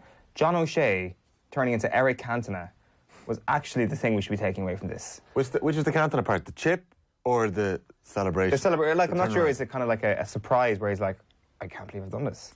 Oh my God. It was like the Aldi version of Cantona celebration. He stood there dumbfounded by his own brilliance. Hainsey gets mentioned a lot in the build-up to that goal. Paul Scholes' pass. The outside the right. Again, outside of the right. Beautiful. I thought Juan Sebastian Veron was the only player who played the ball with the outside of his right back then. Do you know? Yeah, that's true. Actually, he wasn't very fashionable. Do you know who was brilliant when he came on was Louis Saha. Every time he got the ball, he held it up well and passed it off. And he had a very quick one-touch pass back to Scholes, who outside the right foot. But destroyed Sol Campbell. I always did he? Sol Campbell. Well, he was he injured Sol Campbell. Oh, sorry, yeah. Very first thing he did, yeah, you're right. I remember thinking on the night, and I always think it looking back, that John O'Shea was offside. I think it was Ashley Cole on the far side playing him on. I think there might have actually been two lads playing him on, to be quite honest. Yeah. It was a terrible defensive line. Really it was bad. A gaping hole at but centre half. Arsenal, they were really poor defensively that year. They were the top scorers in the league going into this game, and Thierry Henry was the top scorer individually. But I think since from the 2-0 defeat at Old Trafford for the unbeaten game, they conceded 13 goals in 14 games, whereas United only conceded 5 in the same amount. And that's obviously the year that Chelsea go the season and concede just 15 goals. Like, what was going on there? United had only 15 goals conceded in February, I think. I don't know how many they conceded overall. But Peak Carvalho, Terry. Yeah, goes back to your buddy Pascal Segan. But was the rest of the league poor? I suppose, Segan versus Mikhail Silvestri wasn't exactly two heavyweights, the centre-backs going up against one another, even though I maintain Silvestri was actually quite good at this point. And Segan was better than you first remembered. Exactly. So actually, you know what? I take that right back. One of the things of the reaction that wasn't in the immediate aftermath, but I think looking back at it from now, is that this was the end of what was a beautiful, yet very, very tense rivalry between two teams. It was the last time, like obviously they met in the FA Cup final that year, which Arsenal somehow managed to win. Oh, it was ridiculous. But it was like the end. This was a waving goodbye. This moment was the last moment of, in my opinion, the best Premier League rivalry we've ever had. 100%, because that was United's penultimate match at Highbury ever. Yes. And the following season, about the same time, the following season, 2005-06, they played the fixture again. No Roy Keane that day, obviously gone by November. Vieira was gone. Roy Carroll was gone. Roy All the stars. But I remember that was 0-0, the 2006 game. Then you knew. And Darren Fletcher got man of the match, and it was just, I remember the sadness, even in the Sky studio, and Sky big up everything that they do, and they were thinking, well, that was a bit underwhelming. And that was their selling point that night, that it was such an underwhelming match a year on from one of the greatest Premier League games ever. And I guess that the rivalry never recovered from that, and that was the last great moment of the rivalry. You're totally right, and it started back in 1996 when Arsene Wenger came in and Ferguson kind of said, who does this guy think he is? Yeah. And And Overmars scores 97. 98, yeah, 97, 98. The breakaway goal at Old Trafford. Then there's the FA Cup semi-final. Oh, that's my favourite match of all time, because that had it all. Keown and Van Nistelrooy, neither of which were involved. Do you remember watching that game? I do, of course. Yeah. Roy Keane scoring twice at Highbury in 2001 and just staring at the Arsenal fans, and none of them dared. Getting back to this game, do we react to this game then with a sense of sadness then? Yeah, that's for me. Now, I'm probably saying that because of where we are now. But sure, like, United played Arsenal this season at Old Trafford, and I think it was a 1-1, and like all on Twitter and all during the match was like just gifs of the Highbury tunnel and instance like how far it's come since then. Is there not a great sense of how far it's declined? From an Arsenal fan's perspective, I'll hold my hands up and say I watched this game with a great degree of sadness, because you're watching it like this was the end really of the best team that I've ever seen this football club produce. Whereas for you guys, you're like watching a kid Ronaldo and a kid Rooney. You're about to start another golden era very shortly. Well, it's one of the greatest Manchester United teams is that 06-09 team. Surely you watch this game with like a bit of hope. Like, it's the passing of Roy Keane as a football player. He didn't die after this. So it's the passing of him as a United player. But like, it's the blossoming of something beautiful. Arsenal fans don't have this to take from this game. So I would say from an Arsenal fan's perspective, no, that's not true. Arsenal fans played lovely football for the next 5 years. Didn't they? They got the Champions League final the following year. And Cesc Fabregas, teenage Cesc Fabregas, was he the youngest player on the pitch that day? Yeah, well, when he came on, he was, At least we have that. But 2004, 2006 was a bad time to be a United fan. Yeah. So I look back and at that time, we weren't great. Like, we came third that year. I want to move on very quickly to sliding doors, which is a section of this that we do, that if you change one little part of the game, what bigger impact would it have? Or if you change the outcome of the game, what wider impact would it have on football? I'm going to lead this off by saying there was no sliding doors moment in this game. This game was always hurtling towards a complete state of utter chaos. Nothing would have changed that. If there was one little goal that was taken out, one little effort that was taken out, a red card perhaps that didn't happen, doesn't matter. Still going to be absolutely a nuts game that would have happened. And the result, meaningless. We mentioned Chelsea, who, if there was a different winner of this game, if it was a draw, wouldn't have mattered one iota. Vieira was always going to leave. Chelsea were always tapping up Ashley Cole. Roy Keane was always going to fall out with Alex Ferguson later that calendar year. This is the football equivalent of two people killing each other at the same time. They both pulled the trigger in a Wild West shootout, and they both notched the headshot. It was always going to happen. No matter what you changed, this was always going to be brutal and oddly satisfying, but in a kind of melancholic way. Grand scheme of things, arguably nothing would have been changed with the match itself. But there were sliding door moments in the match. Like, Ainsley should have been sent off in the first minute. Wayne Rooney definitely should have been sent off. He should have, It doesn't matter. Rooney should have gone. It doesn't matter. He elbowed Youngberg. No, he was a straight arm. It was a straight arm. To the face. Gone. Rooney gone. But Roy Keane is dispossessed in the 22nd minute at 1-1. And it leads to Perez playing in, I think it's Henry, and Sylvestre clearly fouls him. Or maybe he's the other way around. Penalty. Yeah, clearly fouls. It's actually Perez who fouls. Clear foul. Graham Poll says play on. It would have 100% gone to VAR nowadays. Arsenal would have got a penalty, and they would have gone 2-1 up 4 minutes after United equalised at a time when they were on the ascendancy. Now, I know they went 2-1 up before half-time anyway, Arsenal, but in theory you're saying they go 2-1 up here. They had a third before half-time. The match is finished. Now, in the grand scheme of things, it doesn't matter. Arsenal finished, I think, 6 points clear of United in second place that season anyway, because United were very poor after this game, whereas Arsenal didn't lose again until the last day of the season. So afterwards, Arsenal were much better. But in the game itself, Arsenal had chances to wrap it up in the first half, and then United won 3-0 in the second half. Imagine we had some sort of simulator to just put this game through VAR. What would happen? It would have. What would happen? Anyways, we won't get into that anymore. So you're saying there's no sliding doors moments. It's just a closed door. That was it. That's it over. Yeah. For me, if Graham Poll isn't the referee, this game doesn't happen. Stick Conor Lane in there. Stick Sean Hurston. Stick whoever you want. That game doesn't happen. I think that's probably a decent way to leave that particular section on before our final question, as always. Is it a game that is overrated or underrated? I'm going for underrated, because I think the legacy of the game is perhaps overrated, but I think as a football match it's underrated because everybody remembers the tunnel. Nobody actually recalls that this was one of the best Arsenal versus Manchester United matches the Premier League has ever seen. 4-2 doesn't even do it justice. It had everything, and I mean everything. And I think you could do a lot worse than going back and just watching this game start to finish every single day. Absolutely watch it back. 100% underrated. Keane, Scholes, Vieira. Giggs, Bergkamp, Henry, Rooney and Ronaldo before they become Rooney and Ronaldo. We didn't know how good we had it back then. A great scoreline, because any more goals would have been a joke. It would have been an absolute joke. Like Arshavan, 4 goals at Anfield, like defensively a joke. Right? So what are we saying? We're saying 6 is the threshold. Brilliant scoreline. We're saying 6 is the threshold. 7 goals is a joke of a game. 6 is just on the. Yeah, well, 6 as long as they're evenly split or relatively so. Yeah, but like 4-2 is perfect. It didn't feel perfect for that game. You also need a winner. A 3-all wouldn't. Yeah, 3-all and perfect. Didn't feel like a 4-2. No, but at the end, but I mean, John O'Shea's goal exists on its own island. Yeah. Like it should just be its own thing. But so it was like a 3-2 game, really, but perfect, and couldn't be further from underrated or overrated. Excuse me, completely underrated, because football essentially is entertainment and escapism as a fan, and that game had absolutely everything. And you wouldn't be looking at your phone nowadays if it was on. And actually, Twitter would just blow up. And I'd put the phone on the other side of the room, because you have to focus on this game, because you will miss it if you put your head down. I was writing notes during the game, watching it back. Yeah, I have then to pause. You have to go back up and pause, go back up. Yeah, this game would have broken the internet, I think it's fair to say. One last thing before we wrap up. We, of course, had a Cadbury's Roadshow back in September featuring 2 of the protagonists/antagonists, depending what colour your club is. We've got Gary Neville here and Roy Keane talking about this incident and the legacy of the game. And the problem with the Arsenal lads that time, I wasn't. People look back on my career, I wasn't really into that argy-bargy stuff in the tunnels and threatening people. I wasn't. Honestly, it wasn't my scene. Jesus, listen out. I wasn't, but when I see lads then almost picking on somebody, and I don't mean just on Nev, there was 3 or 4 of them, Martin Keown and people like that.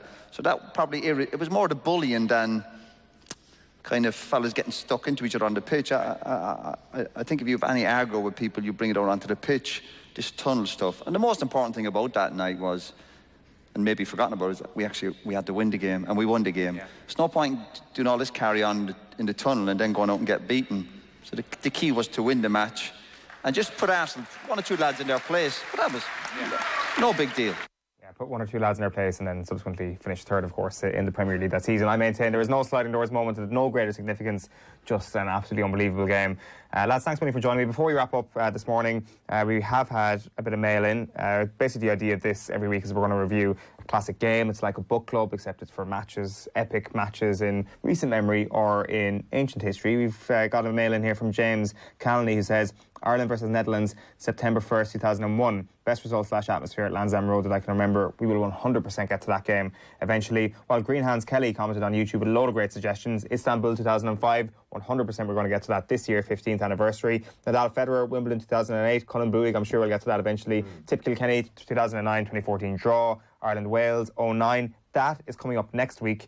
Dublin versus Mayo 2017. Manchester City versus Liverpool in January 2019. Very, very recent, but maybe someday we'll get to that one. But as I say, we are going to get to Ireland versus Wales in 2009 next week here on the Classic Game Club. Remember to tweet us at Off The Ball or comment on the YouTube streams if you've got any suggestions. Colm, Tommy, thanks a million for popping in. Cheers, lads. Chat to you next time. OTB AM. This is OTB Sports Radio. The Six Nations Show.